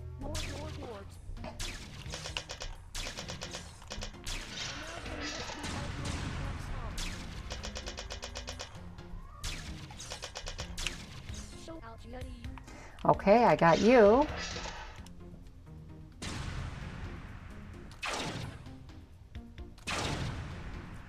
Oh yeah. So this one has an elevator. It's a little bit more of a complex process to get back through the level than just hitting that one switch. So, let's make our descent. Our dark descent. Oh yeah, I was talking about making amnesia references, and this is the place. There was one particularly infamous area of that game relatively early on, like I guess maybe like a quarter of the way through or so.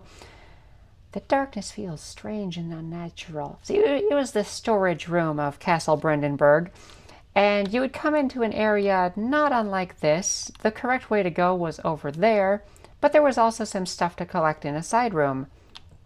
And the thing is, after you collect the specific item you need, which I believe was a part of a hand drill that you would need to open up some containers, one of the enemies would spawn. The enemies that you can't defend yourself against, and so you have to run and hide. And the video that The video I was mentioning some time ago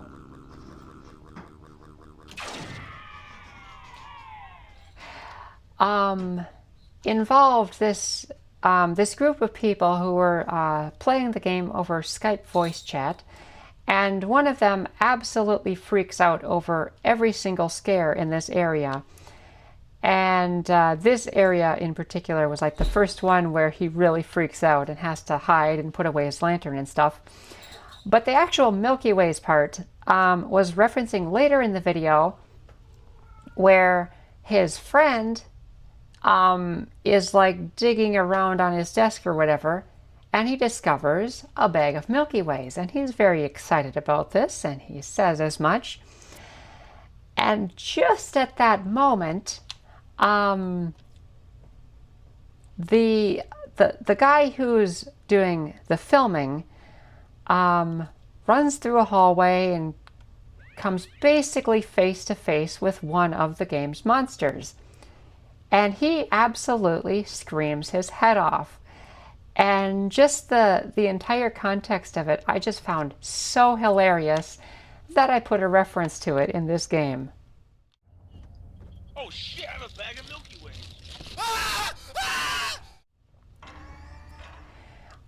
This is the storage room that I was referring to here. And hey, look, storage. There's a whole bunch of weapons to choose from. Look, there's deployable mines, which I haven't even introduced to you yet. There's a snipper rifle, there's a rocket launcher, there's a couple of impact grenades on either side, so there's a bunch of those, and there's even some plasma grenades. And there's a power cell I could grab too. How very convenient. I mean, how nice of my past self to design a level where there's all this stuff to pick up. Well, if you remember me talking about good level design, you're usually given an area like this with equipment you can pick up when there's about to be a boss fight. I wouldn't say this is necessarily a huge boss fight, but if you should venture a little too far into the back...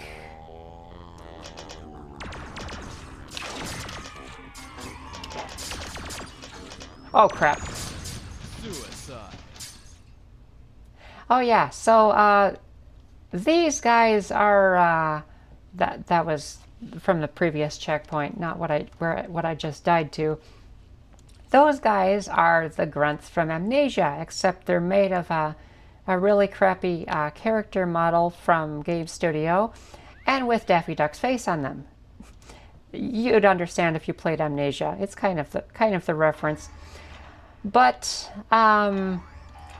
yeah, they will charge at you and do the same upward kick that you can do in outdoor areas, although it's decidedly less effective under a roof. I'm not sure why I chose to make them do that.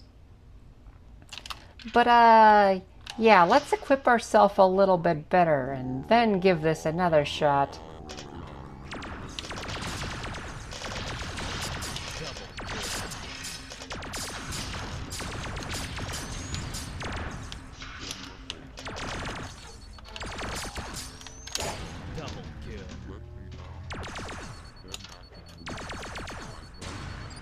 Oh no.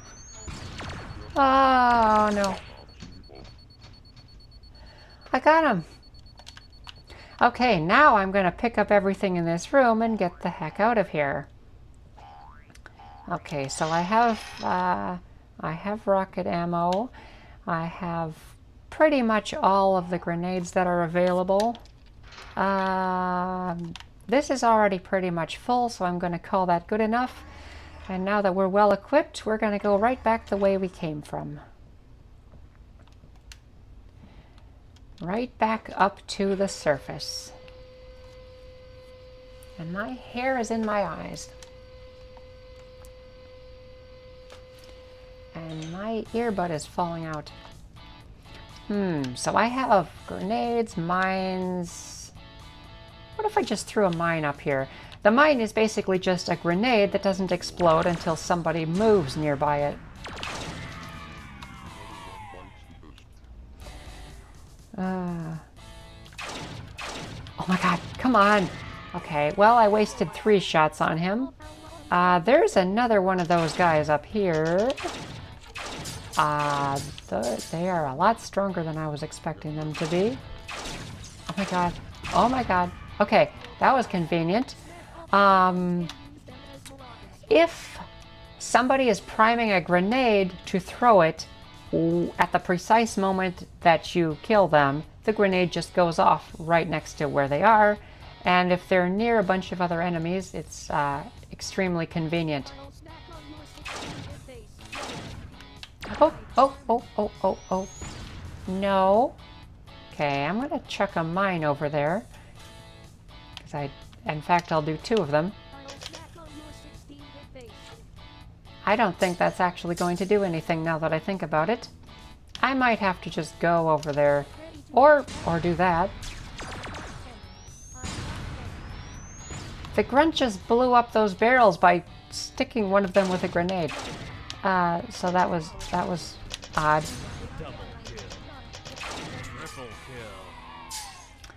I'm pretty sure there were more enemies in here, as evidenced by the fact the music is playing. There was a much earlier version of this game before I had figured out how to do the motion tracker, where it was just kind of a radar range thing with different colors signifying the conditions around you. And where red means there's nearby enemies, green means there's enemies but they're far away, and then blue, or whatever color your HUD is, means that everything is completely clear. And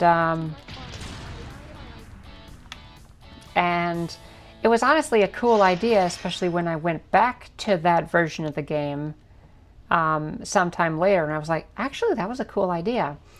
And so in what could have been 2.0, which I'll talk about at some point, I actually combined the motion tracker, the radar range, and a mini-map all into one, which I think was pretty cool. A bit of a shame that that never really got off the ground.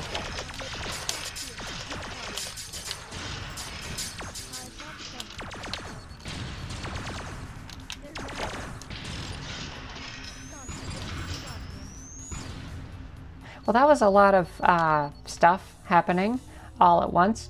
Anyway, it was a little bit of a shame that I never really had the opportunity to finish what I started on that game. By the time I was trying to develop that, I had so many ideas and such an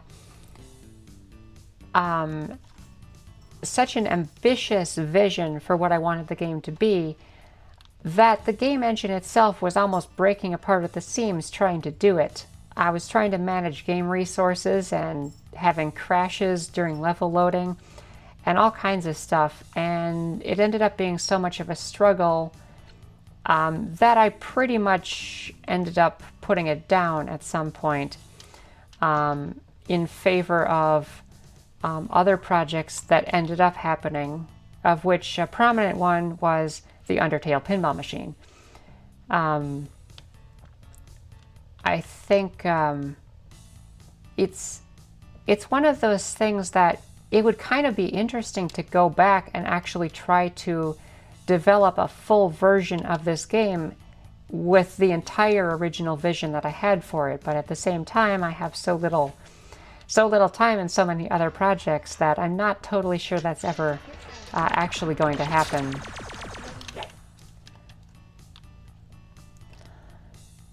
And there is a power cell up there that I might as well just grab. I think there was some... Oh, hello. Double kill. But I'm definitely going to have to show you some of it. Triple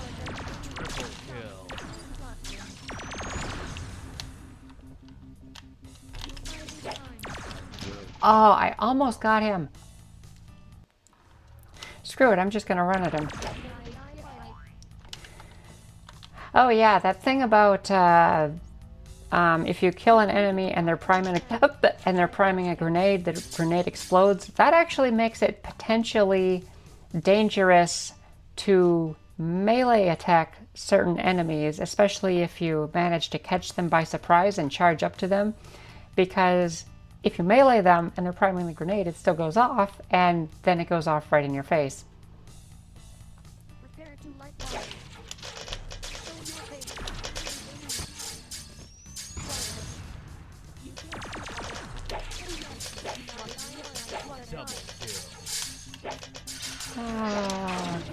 Okay, there's alien snipers down there, so I'm going to have to be a little more careful than I have been being.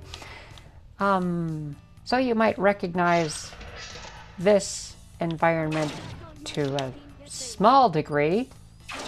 This was the room that used to have a platform to jump to, and now it doesn't.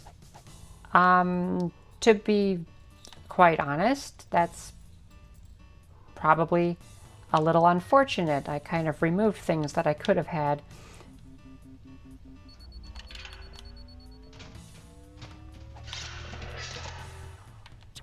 There's no sorting of nearby collectible objects, so when there's several weapons close to each other, sometimes it's a little bit frustrating to try to pick them up.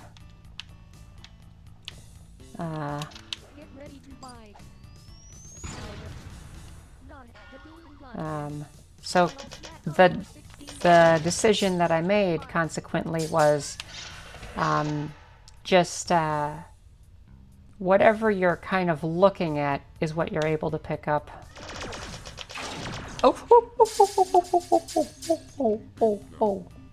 Should I just save a checkpoint and then jump down there? Because I totally could.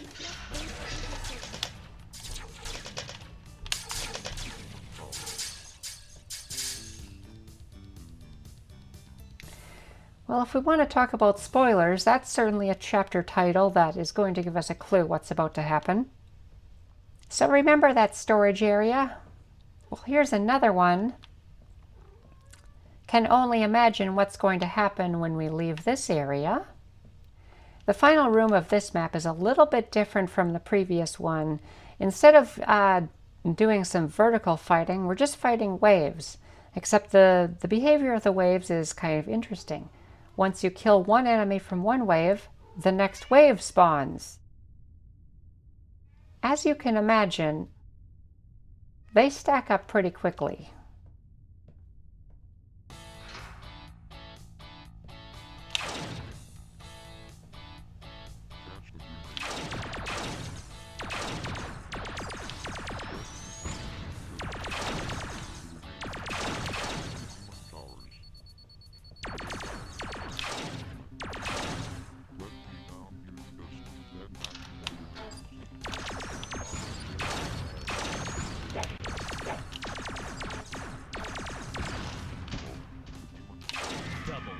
That went very badly, but I lived, so I guess there's that.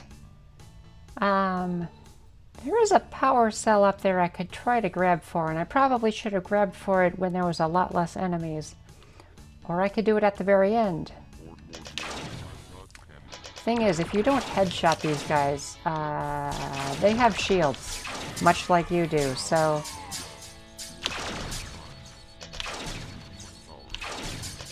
Hey, I know. I'm gonna alert all of these guys to my position and then run. Because they will chase my last known position.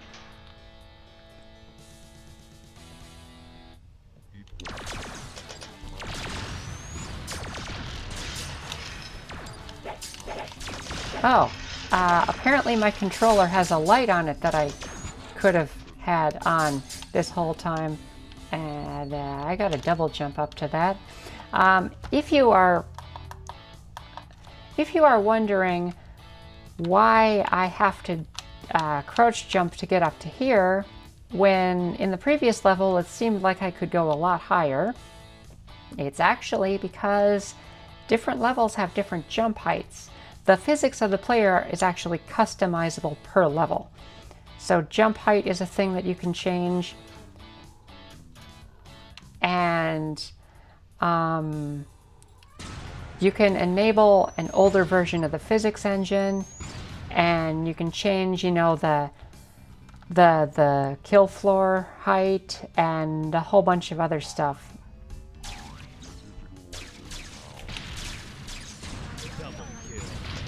Oh, oh no. I forgot there were yellow elites that have rocket launchers.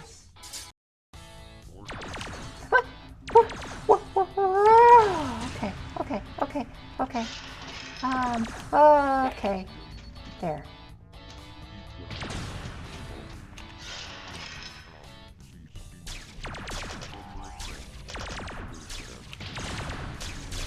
That was bad.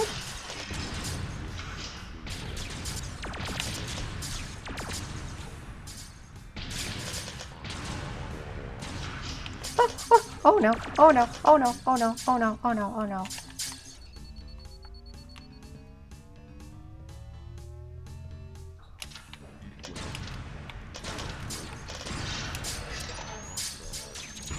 Double kill. Triple kill. Stop. Cease. That quote is a reference to the book Too Much Mush, actually. Ready to get cut? What? Yeah, scared of me. Those are just grunts. With grenades and really good at throwing them. Is there anything else, or is it just you guys? Oh, there's an elite over there. Okay, I'm gonna kick your butt. Oh, or I'm gonna get my own butt kicked. I guess that's also a thing that could happen. Okay. Yeah, those checkpoints can really take you by surprise, can't they? Okay, that was possibly the worst idea I've ever had. I mean, technically I could just skip all those guys and run through. But I don't think I want to. I think I want to do this right. The irony of what I just said and what just happened did not escape me. Get ready to fight. Maybe I shouldn't hide back. Maybe I should, like, go over here. That might have been one of my worst ideas of all time. At least it'll bring that elite out here.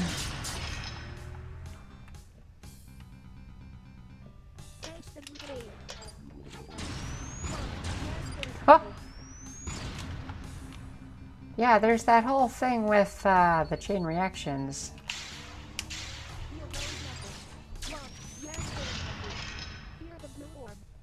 I do fear the blue orb, to be perfectly honest.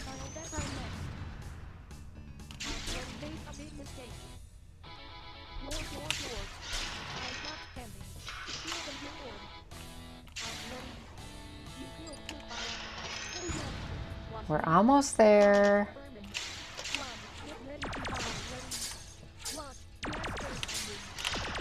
Oh, come on, come on, come on, come on.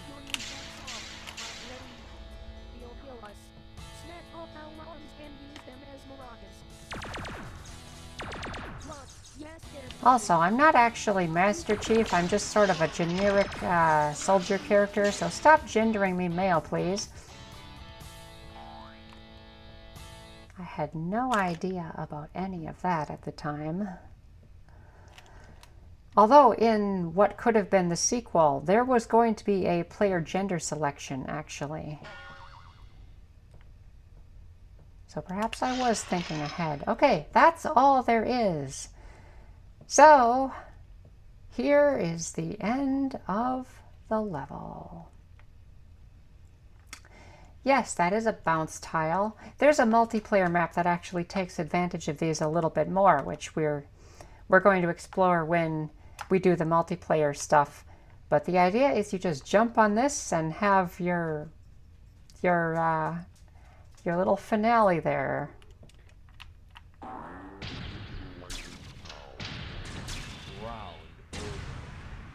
And you land on the spaceship, and you win. Should we play the last level? I have time. The last level is not exactly long. What are you doing? So remember how I said I was making amnesia references? Well, here's one of them. And this level actually introduced something kind of interesting. There were only 2 weapon types that we've been playing with as far as how they're physically held, operated, the sound effects, and the first-person animations. Well, there's actually a third that's completely different. The weapon that I am holding right now is called the lack of weapon. It's actually just an invisible thing that takes up the space in the weapons list specifically so that it will function. But the idea is you don't technically have a weapon, you just have your bare hands to fight with. Fortunately, they are far more effective in this game than they are in Amnesia. So we're just wandering through this set of castle hallways, encountering the monsters from that game and smacking the crap out of them. I think one of them was chasing me from behind here. Hi. Ow. I mean, he sort of got me, but sort of didn't. The rrrr noise is Microsoft Sam again. It's the same sound effect, actually, that I used for the birds when they were directly attacking, which I don't think they do anymore. I think that was something from an earlier version of the game. But it was the same resource. It's just Microsoft Sam saying a bunch of R's. But it sounds weird and creepy enough that I figured it worked for the very strange-looking monsters that occasionally attack you in this game. Also, those down there are tinder boxes. They look like pop can grenades, but they're not. They're absolutely useless. It's just there to make a reference that's completely unnecessary. And that's the last enemy, I think, right over there. And I'm going to take care of him, and that just ends the level. Round over. And we're done with the campaign. Like I said, there's really not much to the campaign of this game. There was a lot of potential that it would have had if I had made more maps for it, if I had made more weapons, more enemies. I probably could have done those things with the resources I had at the time, but like I think I've been saying, I had a lot of trouble with motivation and focus, and it didn't really get much further than that. But I made a lot of maps that I think were pretty cool. And of course, that's only half of the game. We only experienced the single-player campaign there. There's an entire section of multiplayer maps that you can explore as well. Fight your way through. Apparently there are some game types that I don't even remember programming in there. But next segment of the video, which for you is probably going to be right after the one you're watching, we're going to look through all the multiplayer maps, and I think I'll have a little bit of story for each one of those. Alright, so this is a new day, hence the different outfit, and we're going to go through the multiplayer maps as well. Some of these are more interesting than others. A few of them have stories that go earlier even than the concept for this game, and others were very quick and dirty and not necessarily even worth playing. But I'm going to go through each one of them and just give you an idea of what there is here. X marks the spot was the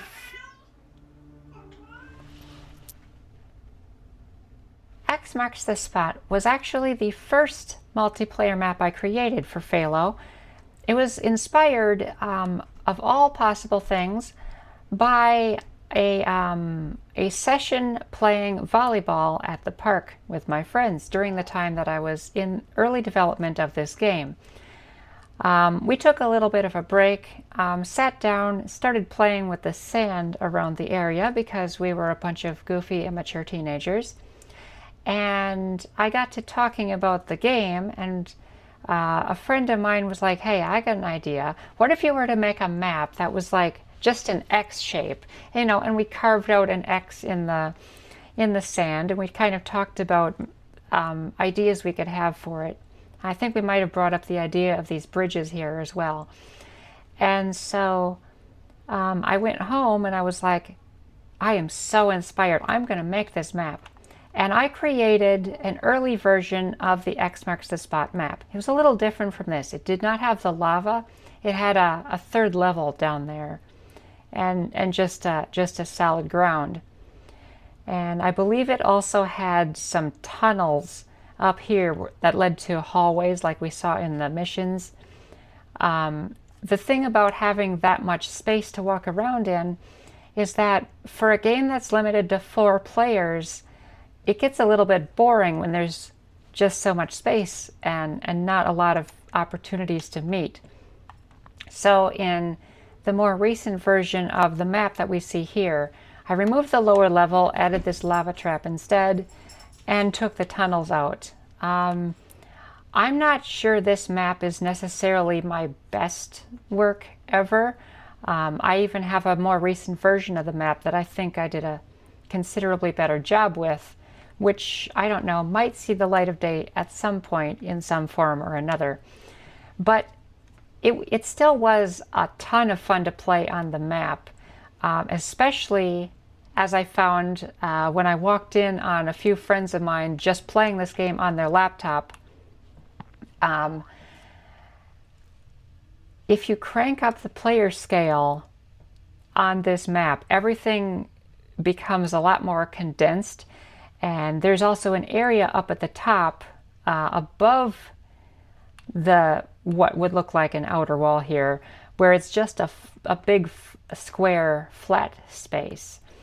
And with the space that there is, if you turn things up, turn up the scale, maybe give everybody rockets, it becomes a really energetic map to play in. And that was quite a lot of fun to play. I was just looking at this center portion here where there's currently a rocket launcher, speak of the devil, up there. That's probably very hard to get. Let me see if I can get it. I can't. I'm not. I thought I could. Can I jump? Oh, that's suicide. That went really well. Looking at that actually reminded me, there used to be an energy sword in this game, and that was one of the places where you could pick one up. I don't quite remember the reasons why I decided against including it in the final version. I think it just didn't work well enough. And at the time, I had never actually had the opportunity to play a Halo game that had the sword, and I didn't really know the proper functionality of it. And I believe the animation for the sword ended up being adapted into the animation for the lack of weapon that we see in Creepy Castle, among all others. Anyway, the map itself, I never really demonstrated very much of while I was talking here. It's a symmetrical, it's like a 4-way symmetrical canyon. It's got these bridges at a couple of different heights with some over here that have weapons on them. There's some armor abilities, which actually I haven't demonstrated yet. I kind of skipped over those in the campaign map, so maybe I should mess with those, and I'll do that in a second. There's also these gravity lifts. I think this might be the only map that used these. I had these in an early version of one of the campaign maps, but I think I took it out and never really returned to it. But if you... Okay, I don't know why it had trouble grabbing me for a second there. Last time I tried testing on this, I was not actually able to jump to... Yeah, it's useless, actually. I don't know actually how you get up to the second level now. I think once you're here, you're kind of stuck, unless you have the jetpack. I guess if you have the jetpack, you can get there, so let's grab the jetpack. The jetpack has no sound effects. It's just pure silence, and it doesn't kick in until you start falling. But it gets the job done.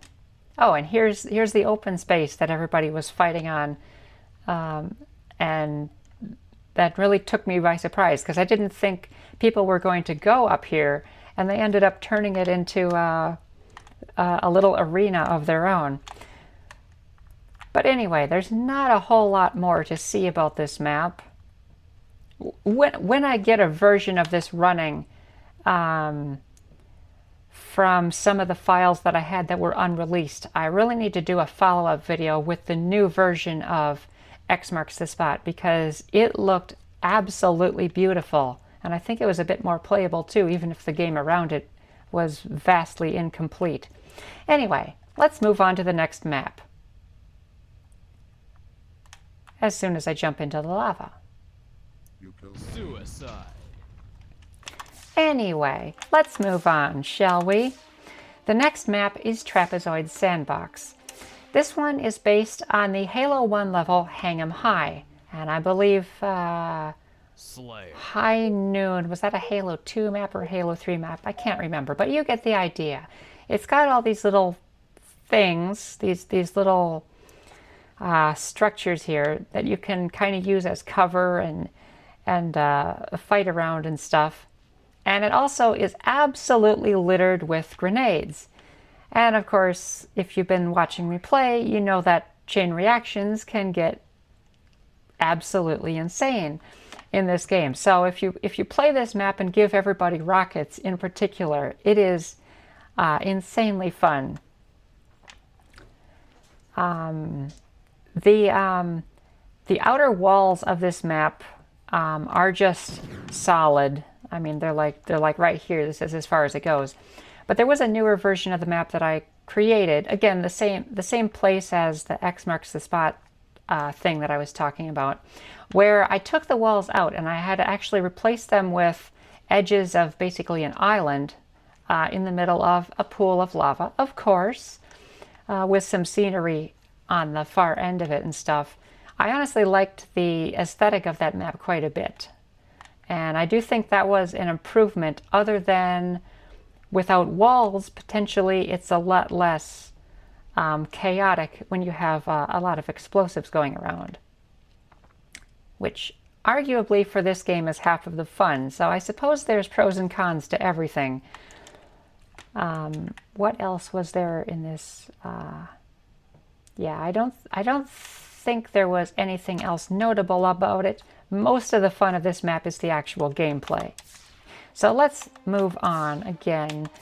We're going to skip over this one until the very end. This one was, it has a lot of story to it. Box of Rocks we've already done. That was in the campaign. We'll do a base divided next. The thing about some of these maps is there really isn't Slayer. a lot to them. I didn't get a ton of feedback. I didn't do a ton of actual testing for a lot of these maps with people playing them and stuff. So a lot of them are pretty lacking as far as equipment you can pick up and areas that you can take advantage of and stuff. But they do exist. I suppose they could inspire other maps in the future. This one, of course, is absolutely littered with walls with the classic cobblestone texture that exists in so many different games. Most of the textures in this map are from the GameStudio default texture library, except for a small handful of them. The crate textures, which you've been seeing throughout here, I believe were custom my own, although they are based on something from the Mission 2 demo. That's about all there is to see in this map. I do think that this was originally supposed to be a bit more of a campaign experience.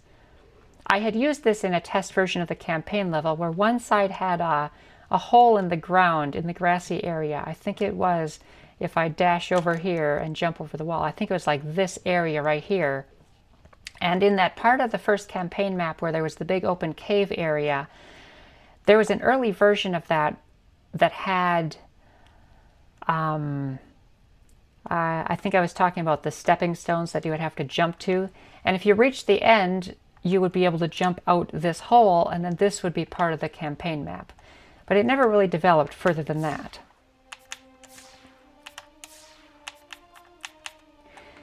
Floodlight Canyon is based on a test level for GameStudio A5, which was the version before the one I was using. I don't know if any of you ever used that engine, but anyone who does would instantly recognize it as The Office. It had a distance fog thing that was confined only to this little space. The rainbow lights were there originally. It also had a few more pieces of scenery and a checkerboard textured area over here that had, if you had the $900 professional version of GameStudio, it had reflections. And then, of course, in the center was the office itself, which had a little desk with a lamp, and I thought it was like a bunk bed or something, but it might have been shelves. There's not a lot of detail in the level block-based prefabs. But anyway, I just cut a hole in it with a relatively useless lava trap.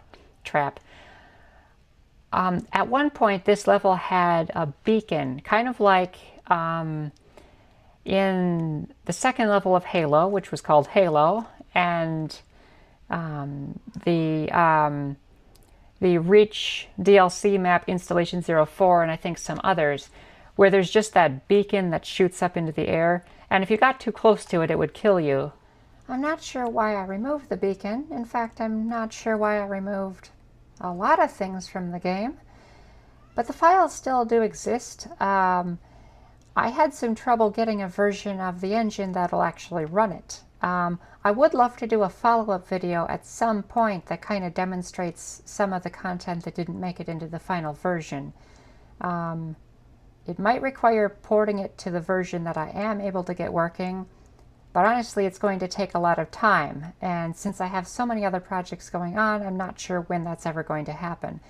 But there is quite a bit of interesting stuff, and whether I bring that back just long enough for a video, or whether I at some point miraculously get back into actual game design and make something of this, who knows. Now, with this map based on the office level, it has a lot of the same elements to it. Not only does it have the office and the colorful room, it also has the pool, although the water has been replaced, surprise, surprise, with lava. I guess the reason why I have so much lava in this game is it makes for an easy way to add a hazard to the map without having to have, like, especially like deep pits or whatever, not needing water physics, other stuff like that.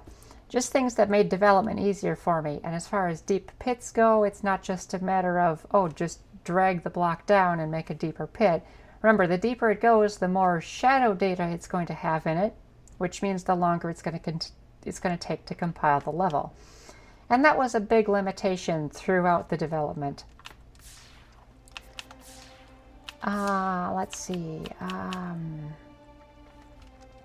You know, I got this far and I realized I haven't been reading the level descriptions. So let's do that. X marks the spot. Only the bravest of arch rivals dare face off in the depths of this lava-flooded canyon. Trapezoid sandbox. Excavations to unearth the purpose of this facility have proven as futile as one's attempt to survive in it. Box of rocks. Anyone who believes it is a piece of cake to survive in this rocky canyon is as dumb as one of these. A base divided. Long since cleared of hostile intruders, this abandoned UNSC base proved safe for all inhabitants. Until now. Floodlight Canyon. A proof-of-concept level of long ago returns to life as a battleground for bloodthirsty warriors with gamepads. I do like that I acknowledged the fact that it had a history as a test level when I wrote that description. The next one up is Dungeon Pit. This hastily designed test map turned out to be one of the most fun and intense multiplayer arenas in the game. I guess that kind of spoils the commentary I was just going to do on it, but I'll do some anyway. Slayer. Dungeon Pit was created in the middle of a big struggle with the game's efficiency. I always had a terrible frame rate when I played this game on my computer, and I knew that part of it was because of the code inefficiencies, notably the game controller handling, but another thing just was the level of detail. And the thing is, I didn't have a particularly good graphics card. I had a decent computer at one point with a 750 Ti, but during the development of Falo, I believe this was on the second computer I ever owned, which had a GeForce 6200. Not the most powerful graphics card in the world, and running some of the maps took a lot of effort. So while I was experimenting with what was making the game run terribly, I created this very small test map out of just some level blocks, textures at the default size, and a tiny handful of scenery objects. To my great surprise, it actually ran incredibly well even on my old computer. And when I brought some friends over to play a multiplayer match on it, we all realized it was also incredibly fun to play, and hence it became an official map. Bowl of Doom.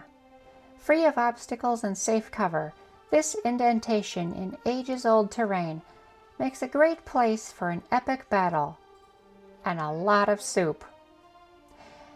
The thing about this description is it implies there is actually something epic about this map. The fact is, it's not particularly epic. Slayer. The only thing of note about it is that it was the first time I used detail textures, which, by modern standards, is like its baby's first steps making computer graphics. I suppose another thing about it is that I used terrain rather than level blocks in order to create it, which again isn't particularly special, but it does set it off from the rest of the maps. The outer wall is a bit short. Yes, you can jump on it, and yes, you can jump over it. Suicide. The map has no actual weapons or obstacles anywhere on it. It might be an interesting map with some rockets with unlimited ammo, but other than that, it's really nothing of note.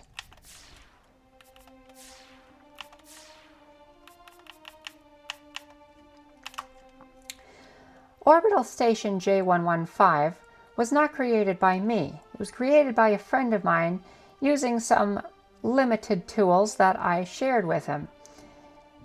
This unidentifiable UNSC structure full of platforms and tunnels will make you feel like Mario or Sonic in space.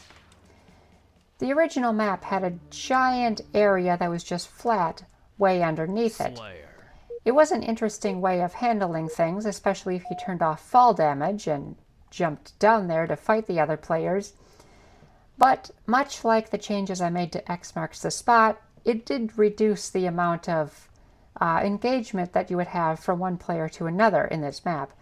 So for the adaptation in my version, I took that out, replaced it with a skybox containing a planet as if it was some sort of space station, and I updated the textures on top of these tunnels to make it look a little bit more coherent, I guess, if that's the right word for literally anything in this game. One thing that I particularly liked about this map is its use of the bounce tiles, the same ones at the end of the third mission. This tile over here, as well as the other three, are just for a safe landing from way up there. But if you want to get up there, you can either take the ramps, you know, the slow manual way, or you can use these. It's so satisfying. And if you jump, you can get back down again. This was one of the more fun maps to play on as well. And one thing about it was that I enjoyed it so much that in what could have been one of the newer versions, I made a version of this that was in a canyon. It was the same entire layout, except that the tunnels were caves in the canyon walls. This section was a bridge across the canyon, and this area over here was like a big open cavern area where there was just kind of like cliff edges over here, and you would be able to like chuck grenades over here and stuff, and then there were walls on this side. It was a very interesting version of the map in my opinion, and definitely something that I would do again if I were to make another game. Space loading dock. Fridge logic. Why the huge hole in the roof? Anything big enough to need it wouldn't fit through the other doors. Which sounds logical on the surface level, but clearly that description was written by somebody who doesn't understand the function of a loading dock. Because most of them are that way. You would have some sort of freight ship come down, land on this platform, get unloaded, and whatever gets unloaded out of the ship, which is going to be smaller crates or boxes most likely, will in fact fit through these doors, or at the very least be able to be stored down in this area. I'm not sure why I didn't think about that during the development of this, but whatever, I guess. If there is something that looks familiar about this map, specifically the fact that it's a big flat platform with an area behind it and a door in front of it, that's because yes, this is the map that I was alluding to at the beginning of the main campaign maps. And this is the version that has extra content that I really could have left in the game. The original idea behind the main campaign map was that you would land here and then have to fight your way through the rest of it. The first thing you would have to do is solve a bit of a puzzle to figure out how to get through that door. See, there was a laser beam going across, which I believe I still have a surviving YouTube video demonstrating. And this jump that I just made wouldn't work if that laser was still going off. There was a switch that would allow you to turn it off and unlock the door, but that's only accessible from the platform. I guess the reason why I took this out was, for one reason or another, I just didn't want the player to have to solve a puzzle that early in the game, which isn't really a good argument for removing interesting content, in my opinion. I would say this level is quite a bit more interesting than what we actually got as the campaign map. And it's one of those many things that I would have done differently had I thought about it. Other than that, it's a pretty simple platform map with a handful of weapons and a couple of different floor materials. Oh yeah, floor materials. This was one of very few maps that played with different footstep sound effects. Most of the footsteps sound like this. It's just a stock sound effect of walking on probably wood. But I also repurposed the noises of smacking a garbage can on a rubber mat to create sound effects of walking on metal. And that was used for these grates, it was used for the storage crates in the main level, and it was also used for the vent grates in the floor of a later map, which I'll be excitedly showing you in a few minutes. Also, there's some power cells. Ideally, there would be a bit more cover in this map, as well as perhaps some more weapon spawns and some more grenades. But like I said earlier, a lot of these maps went pretty much untested as far as gameplay goes. So there were a lot of things that could have been better about them that didn't really have the chance to be.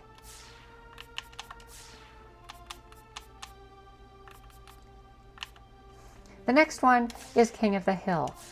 There's almost nothing notable about King of the Hill, much like Bowl of Doom, Slayer.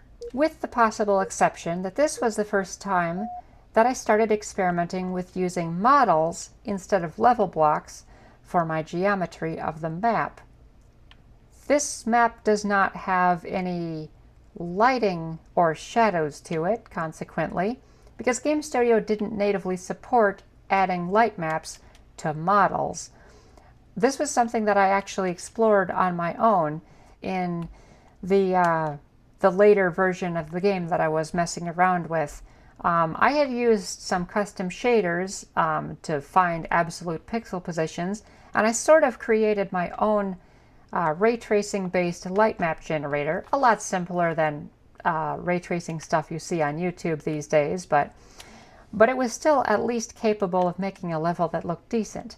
I never got a chance to use this in the game, but it did exist in some form, and I'm sure this level would have looked a lot better with that feature. The level itself just has a handful of weapons sitting around and pretty much nothing else.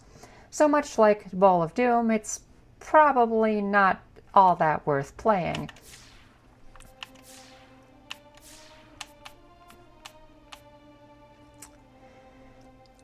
Creepy Castle is the same one in the campaign map, and there's really nothing particularly special about it. Also, I forgot to read descriptions again. So King of the Hill. He who claims the top level dominates the game, at least until another player spawns at the same height. It could have been interesting in theory, but like I said, it never really got off the ground. Which is a weird thing to say for a level that's pure vertical. Creepy Castle. There's nowhere to hide, nowhere to run, save for the unknown. At least this play is free of monsters. Monatters? Monatters is actually a reference to the infamous bootleg Pokemon Vietnamese Crystal, in which one of the characters actually refers to the monsters as Monatters. It was incredibly entertaining, and you can find a few videos of people playing it on YouTube and absolutely laughing themselves silly over it. I have a copy too, maybe I should play it sometime. The second to last map that we're going to check out here is Round and Round. This is also one of those maps that had a lot of potential that was a bit unexplored. It has no weapons or grenades or cover or anything to pick up. It's honestly more of a test specifically of some new hallway geometry. You'll notice it looks very similar to what we've been seeing before. It has a lot of the same textures in it, but it has a ton more detail to it. Honestly, I could have remastered the original map using these hallway textures and some other details, maybe even combined all of the campaign maps into one that included every detail ever, but I never really got around to doing that. This map also does the floor grates made out of metal thing, and it includes some extra lights that I guess I hadn't done previously. Yeah, there's otherwise not really a whole lot to it. But as long as you equip yourself with infinite ammo and maybe crank up your player speed, this can be a very interesting experience, especially with 4 players. You know, I go through some of these maps and I say there's not really anything of note in them, but to be quite honest, players can make this game a lot more fun using their settings and just getting creative with the map configuration in the menu and doing things that I never realized were possible even when I developed the map. Things are always more interesting when you let people be creative, and doing stuff like that is really what keeps games alive, including this one to some extent. And the final map that I'm going to be showing you today is Storehouse 142. No one can yet guarantee the safety and security of this long-abandoned storeroom and military base. And this map has so much to it.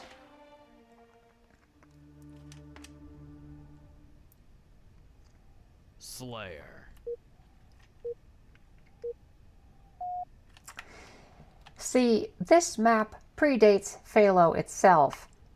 I'm not really going to go into its original origins, but I had this idea of this platform thing here, surrounded by all these storage crates, and you'd walk up the platform the scale was a little different. I originally imagined this to be about 8 feet across, when in this version of the map with the player scale as it's set, it's about 6 feet.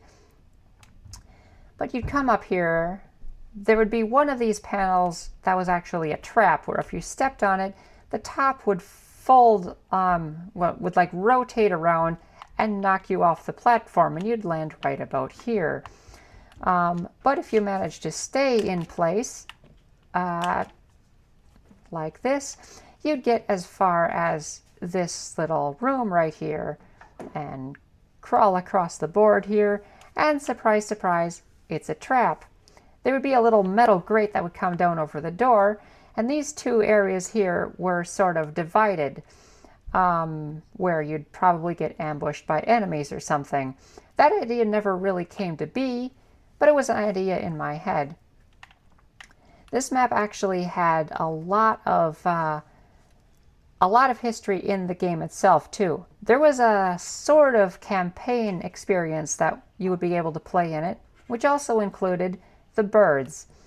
In fact, in this version of Falo, in which the map was present, the birds really didn't like you to walk on the floor, sort of like a virtualized game of the floor is lava, which is funny to have in a game that has a lot of actual lava.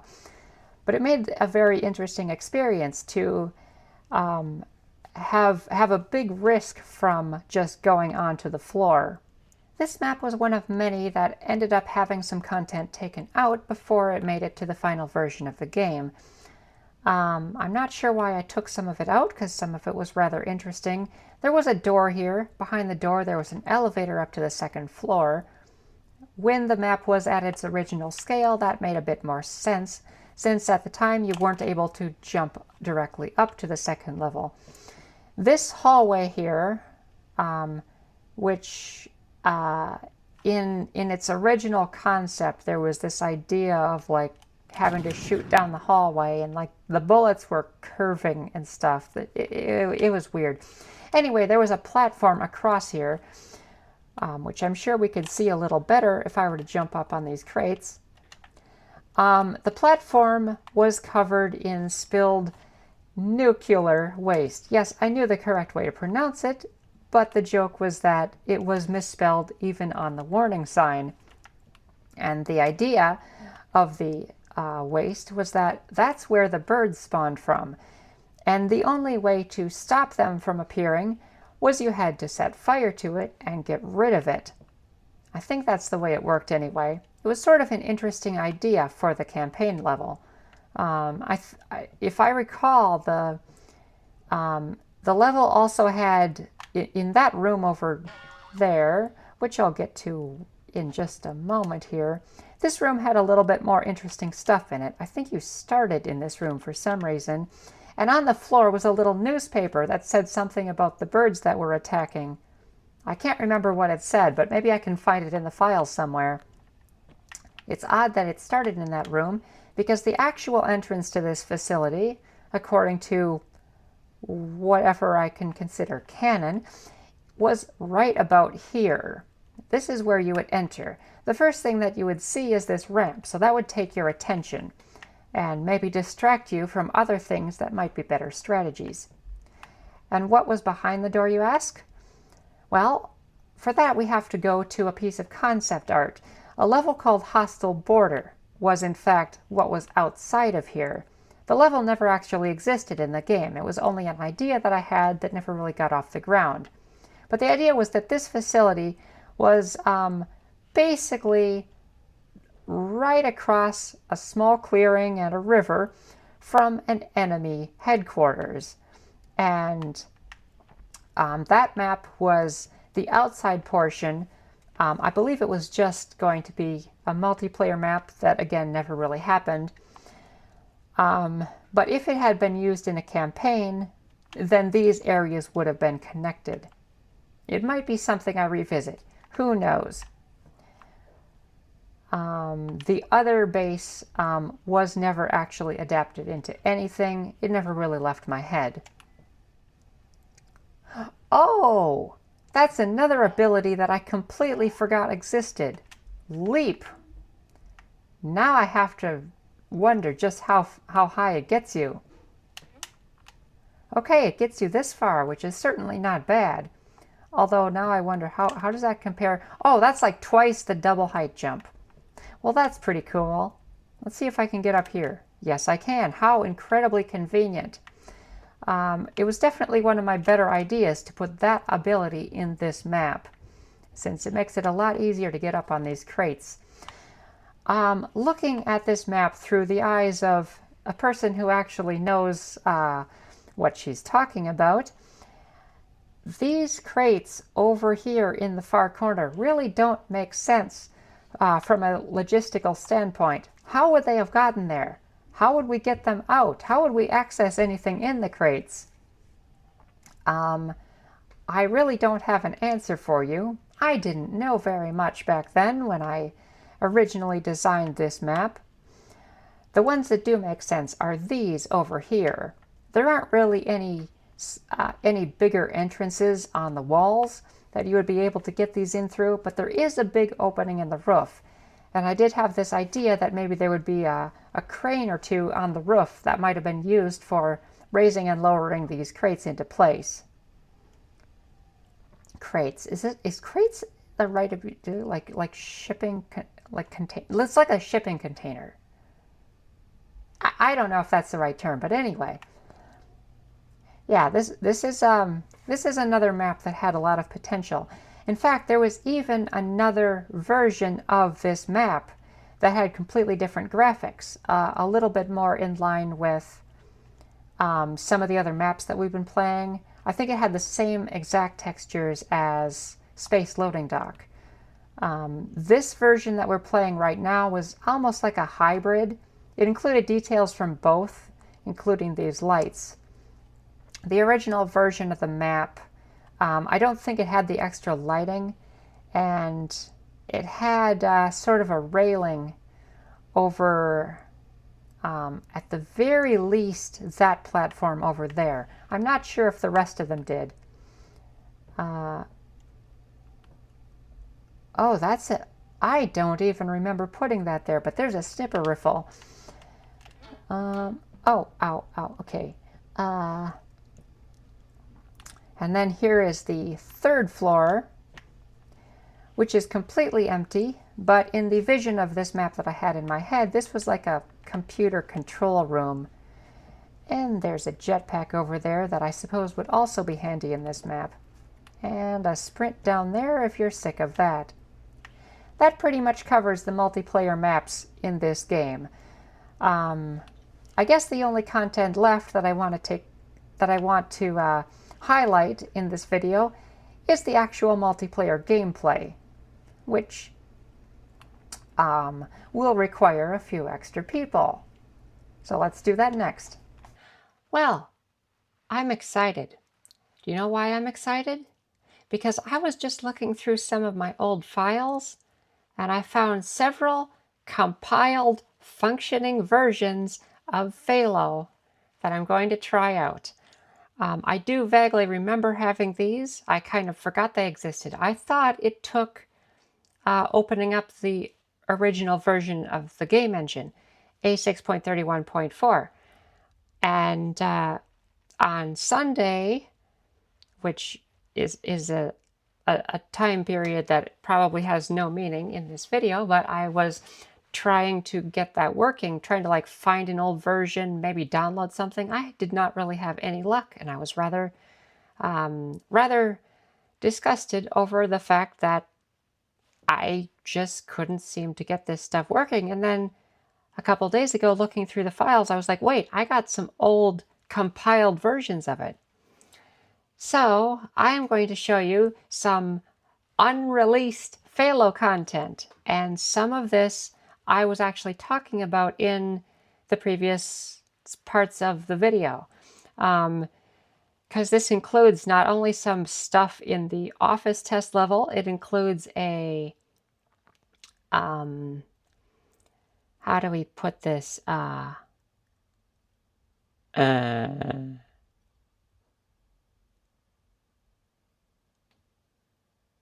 It includes a sort of intro cutscene where I recreated the opening to the original Halo with a custom spaceship. Just the beginning part, you know, I didn't get as far as dialogue or anything, but I was actually rather proud of the way that turned out. And most notably, a working version of the Storehouse campaign adventure, which we'll get to that in a moment, but that's going to be a little bit extra fun. We're going to start with pretty much the oldest thing that existed of the game. And hopefully I have my screen configured correctly on OBS so that you'll be able to see it. To those who have played Halo for the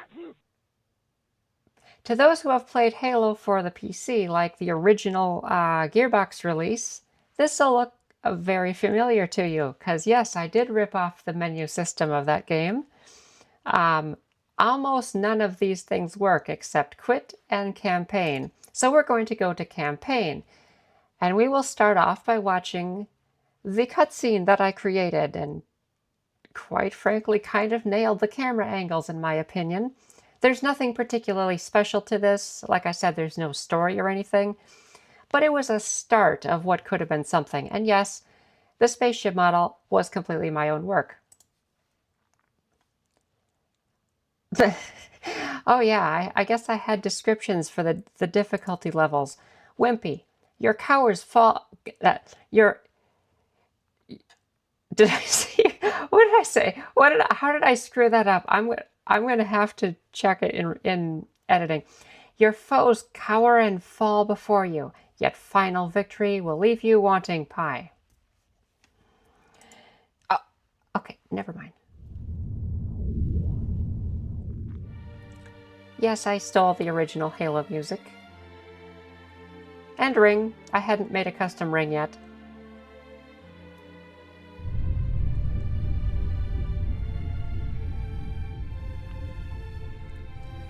The spaceship that we see here was based partially on some art from one of the tables of Pinball Builder, a construction kit for Windows, specifically the wings slash thrusters of the ship. The rest of it is just, as it says, a giant hockey puck. And here we fade out and back into a placeholder model that would have represented whatever Captain Keyes was going to be. It didn't really get any farther than this, so I could just sit here waiting for something to happen, Omori reference, or I could just leave, which I will.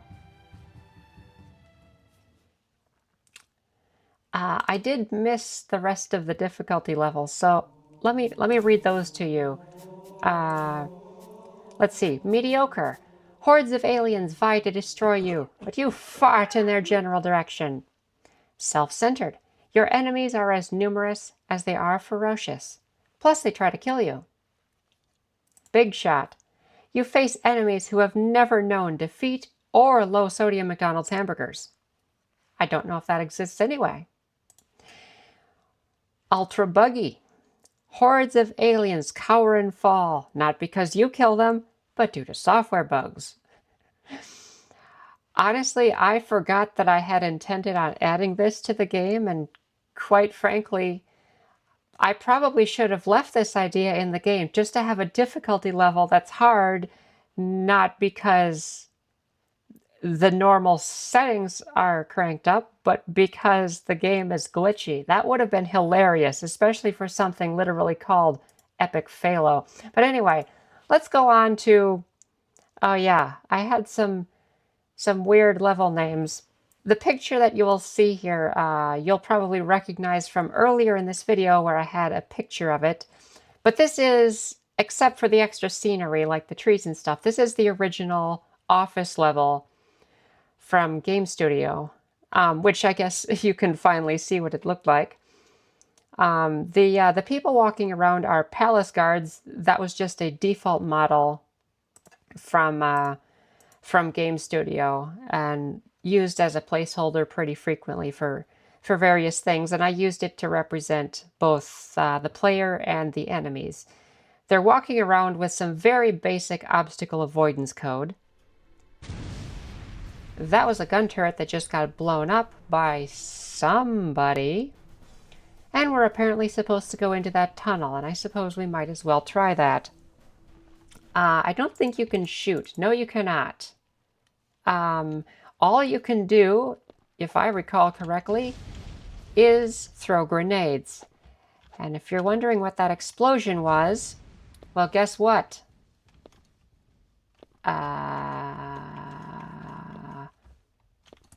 The birds are back. And they still drop grenades, except they're just regular, basically, frag grenades. Which don't really have an explosion, per se. They just shoot some, basically, fireballs in a few directions. Oh, they killed that guy. How sad. Now, can I open this door? Oh, I can. I'm surprised I was still able to do that. Yeah, this is the office. It does have... Ah! That was an explosion far too close to me. I'm gonna lock myself in here. Okay, so it had a bookshelf, a table, a desk with a lamp with a... apparently RGB lighting. And... is that a bunk bed? I don't really remember. I don't know what that was meant to be. But anyway, that was the infamous GameStudio office level with plants instead of a checkerboard. Okay, I have grenades. So you know what I'm going to do? I am going to find somebody and demonstrate something real quick. Hi. And nobody saw me, huh? Okay, fortunately there was one guy left. So, let me deal with him. Wait, no. Before I deal with him, let's go in that tunnel. Because the birds are not going to like what I'm about to do. So I'm going to jump down here. Oh, I have stencil shadows. No, I don't have stencil shadows. I have, like, basic, crappy shadows. Okay, here's a couple of grenades. Okay, 3 of them.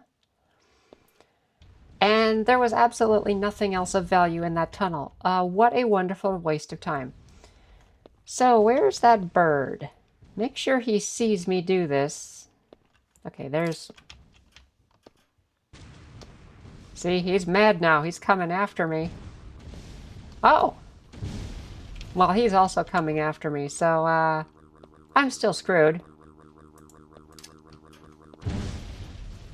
I was killed by the flood police. Okay, so that was the first version of Falo. There was really not much to see as far as Halo content, but it was a very early learning experience. Now let's look at the second version, which wasn't much better.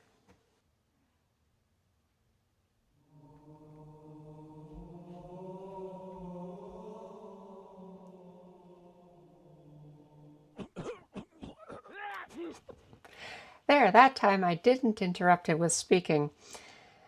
So this looks exactly the same, except Caterpillar of Autumn is no longer considered a playable level.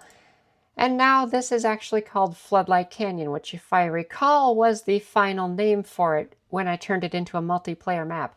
Now remember when I was telling you there was a beacon in the center of the level? Well, guess what? This one actually has it. Oh, it's the official Falo test level. How very official. I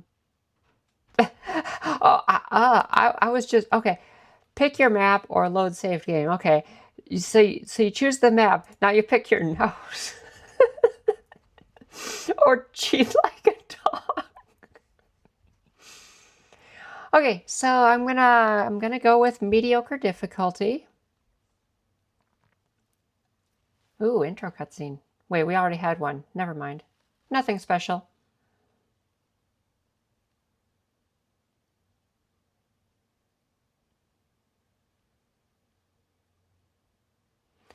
Added some actual explosion effects this time around.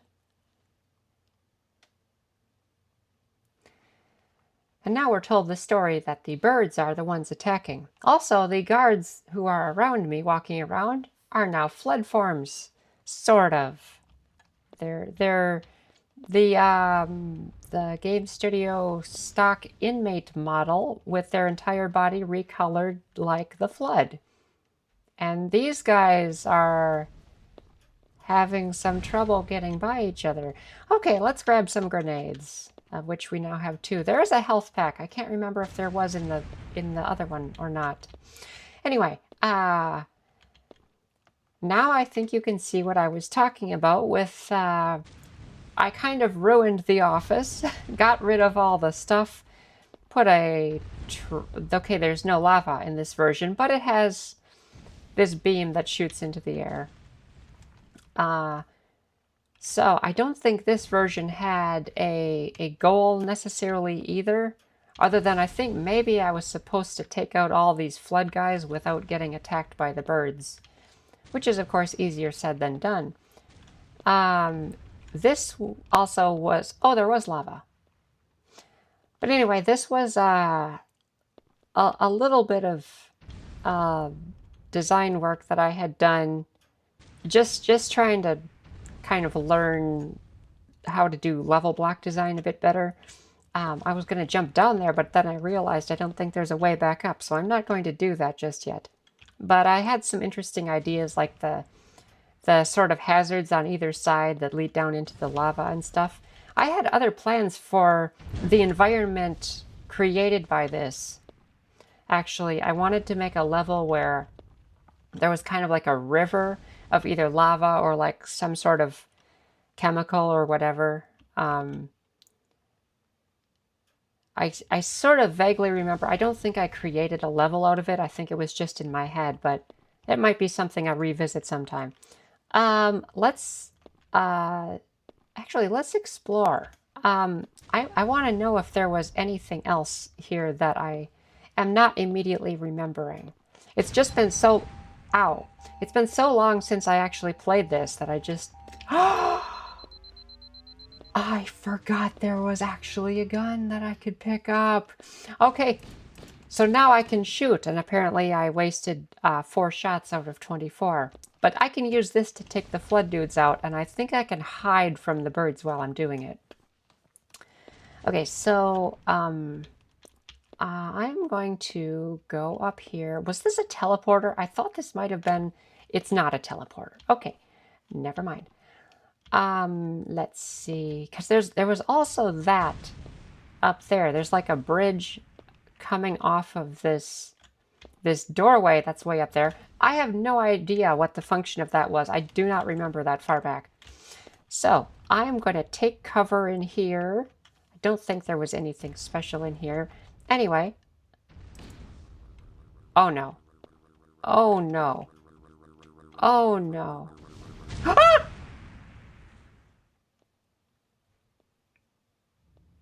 Where did he even come from? What? What? Hey, hang on. I need to see this again. He just appeared. I thought they, like... did they not have collision? Can they go through walls?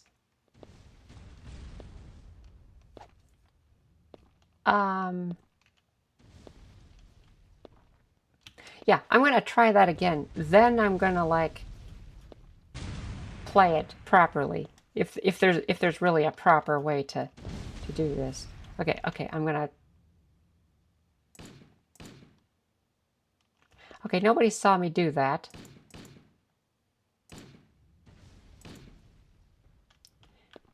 Okay, I'm going to have to, like show them.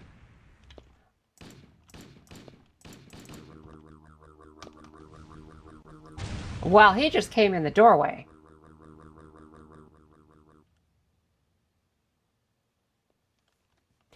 Okay.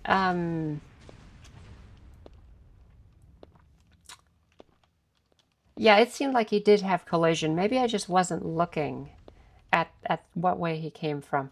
Okay, so I'm gonna... oh wait, I gotta take the birds out. That's what I gotta do. I think that's how I was supposed to beat this. And the easiest way to do that is to get them... okay.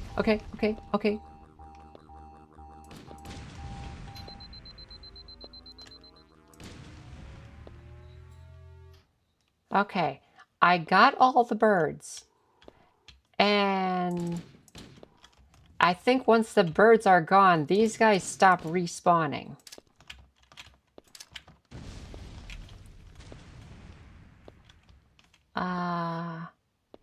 Was that all of them?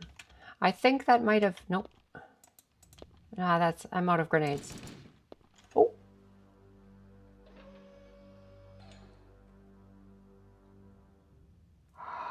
Wait, was that in this tunnel? I think that was in this tunnel. Yep. Down here.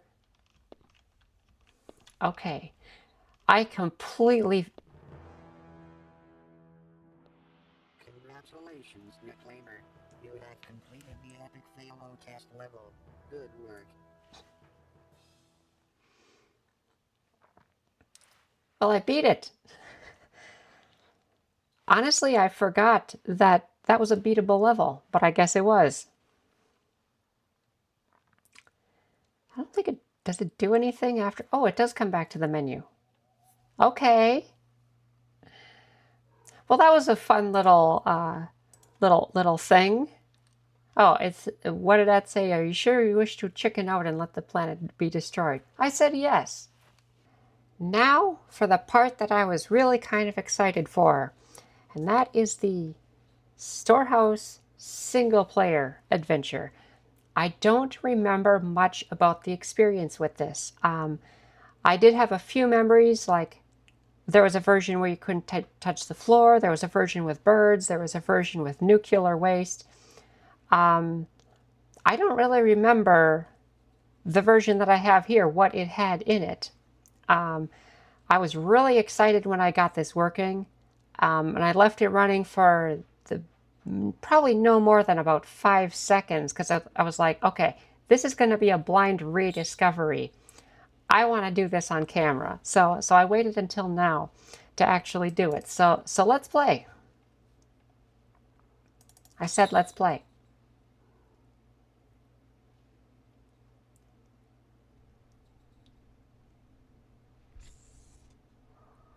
Look down by the ground. It's a bird. It's a plane. It's a floating pair of hands and arms.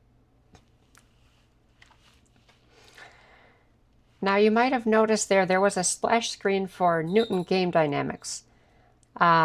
This version, I believe, if I am to judge by the fact that there's a Newton cardboard box in there, I think this one might have had actual use of the physics engine. So there might have been some boxes you can like mess with.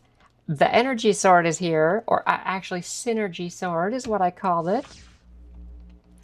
Oh, heck yeah. If I recall correctly, this is sharp and dangerous even when you are not attacking. So while in Halo you have to explicitly attack somebody with it in order to do damage, in this one you can just stand too close. And I also just noticed there's the equivalent of a gravity hammer over here. So let's also... Okay, it's a gravity slammer. Let's also pick that up. This had no equivalent. I guess the sword didn't either, but in the final version there was nothing here. What was the button to... Okay, it was mouse wheel down to switch weapons, because that's what I had my Halo 1 set at the time.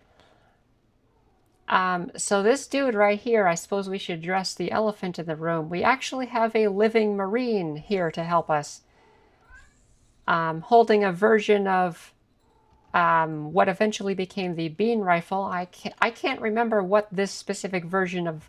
Ooh, sorry, dude. I can't remember what this specific version of the gun did, but we're going to find out soon enough. Yeah, so each one of these rooms... Dude, watch it.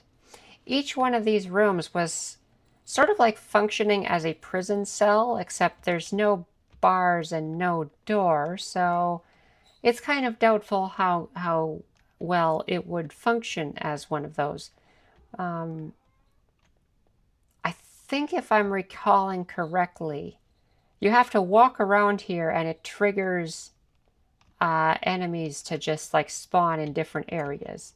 So first I'm going to show you around a little bit.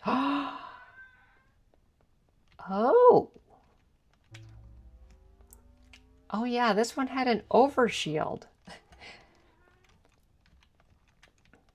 There were honestly a ton of features that, for whatever reason, didn't make the final cut.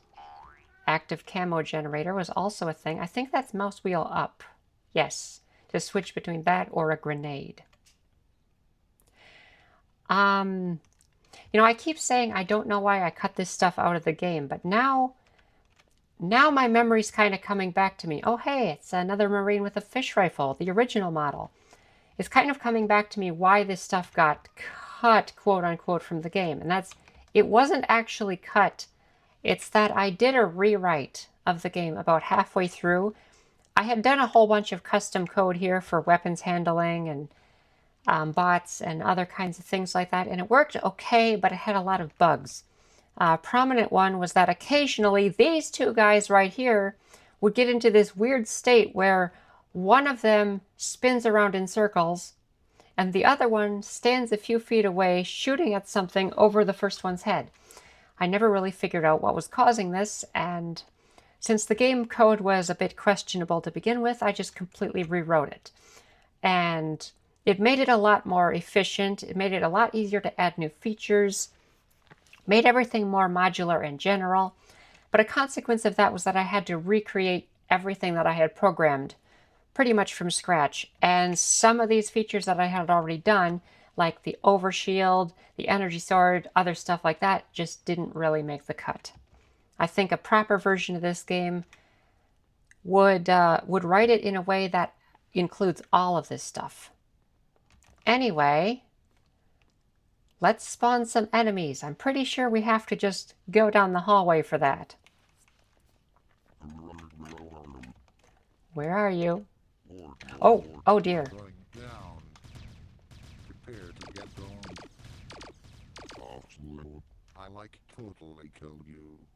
I don't think that quote even, did that quote come back? Okay, I can finally get my fish rifle, which is, of course, excellent. How do you, okay, it's R to reload. Yes, okay, so I have more Marine helpers now. Oh, what is that? What weapon is that?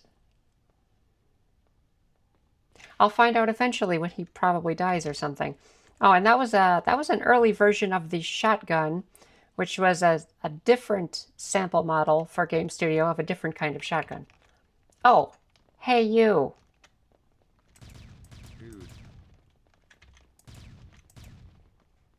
Gotcha. Oh, was that the other weapon? I'm gonna grab that. I want to see what that is.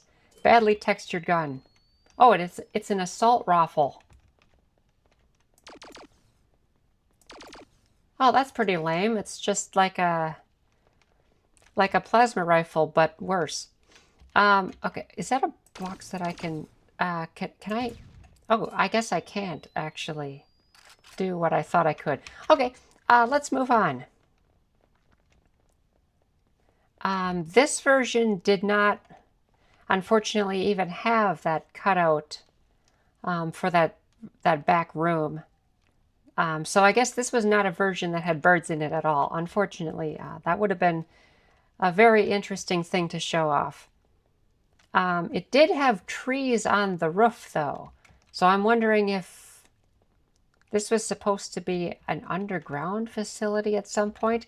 It also has the glitch with the skybox that I didn't have on my own computer, and I only saw once it was playing on somebody else's. Fun times.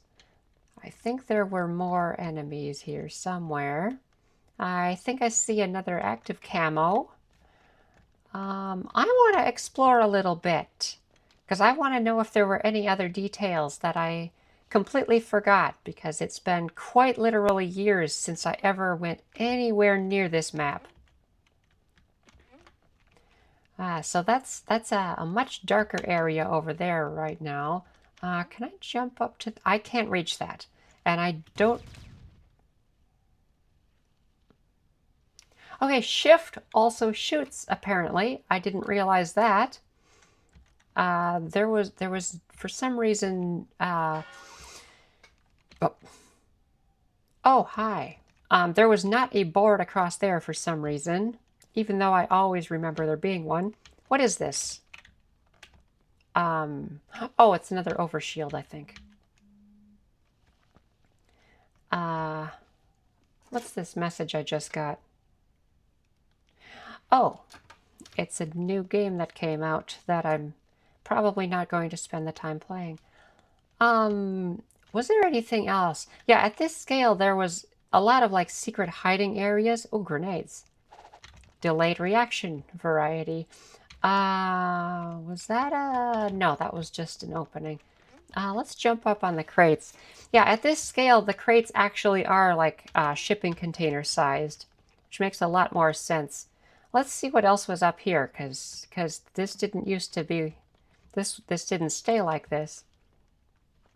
Okay, so this was open now. Okay, so there's another active camo. Oh my god! Oh! Wow.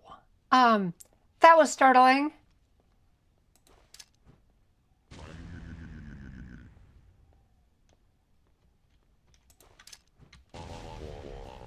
Well, I got them. I'm going to grab your ammo. And I'll grab this ammo as well. Now I can get up to the top level. Let's see what else there is. Okay, there's nothing else to do up here. Oh, hello. In case you somehow haven't noticed or whatever, the model for the quote-unquote elites in this version is the same... Ouch. It was the same as for the grunts in the final version of the game, but with their original leg length. Hi. I'm taking you out, lol. Okay, I missed, I guess. How do I get down from here? Oh yeah, there was an elevator. Which... there was even a staircase over there. I'm going to go up there. I think my Marines are taking care of the issue that I was chasing down there earlier. So I'm not going to worry about that right now. Oh. I don't even remember this. Yeah, like I was saying, in the final multiplayer version, there used to be this kind of railing here. And that's where that is. Oh, this is just a dead end. I don't know what this was ever supposed to lead to. Okay, so I'm gonna do like another lap around this. I think maybe if I jump down to the bottom level, also ow. If I go this way, I think this will spawn maybe the last one. And I can't remember if this one had an end condition or not. How's it feel to be relatively dead? You killed me. Well, now you know. Hi, guys. Okay, so... Wow, that looked like he intentionally got on the elevator. You killed me. Oh dear, they're having some trouble, aren't they? I'm gonna... You killed me. I am dead. Did they just fall down the elevator shaft? Oh my god. Okay, so I might be alone now. Warning, threat level increasing.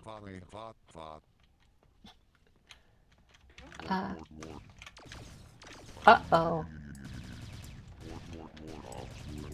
I like that one.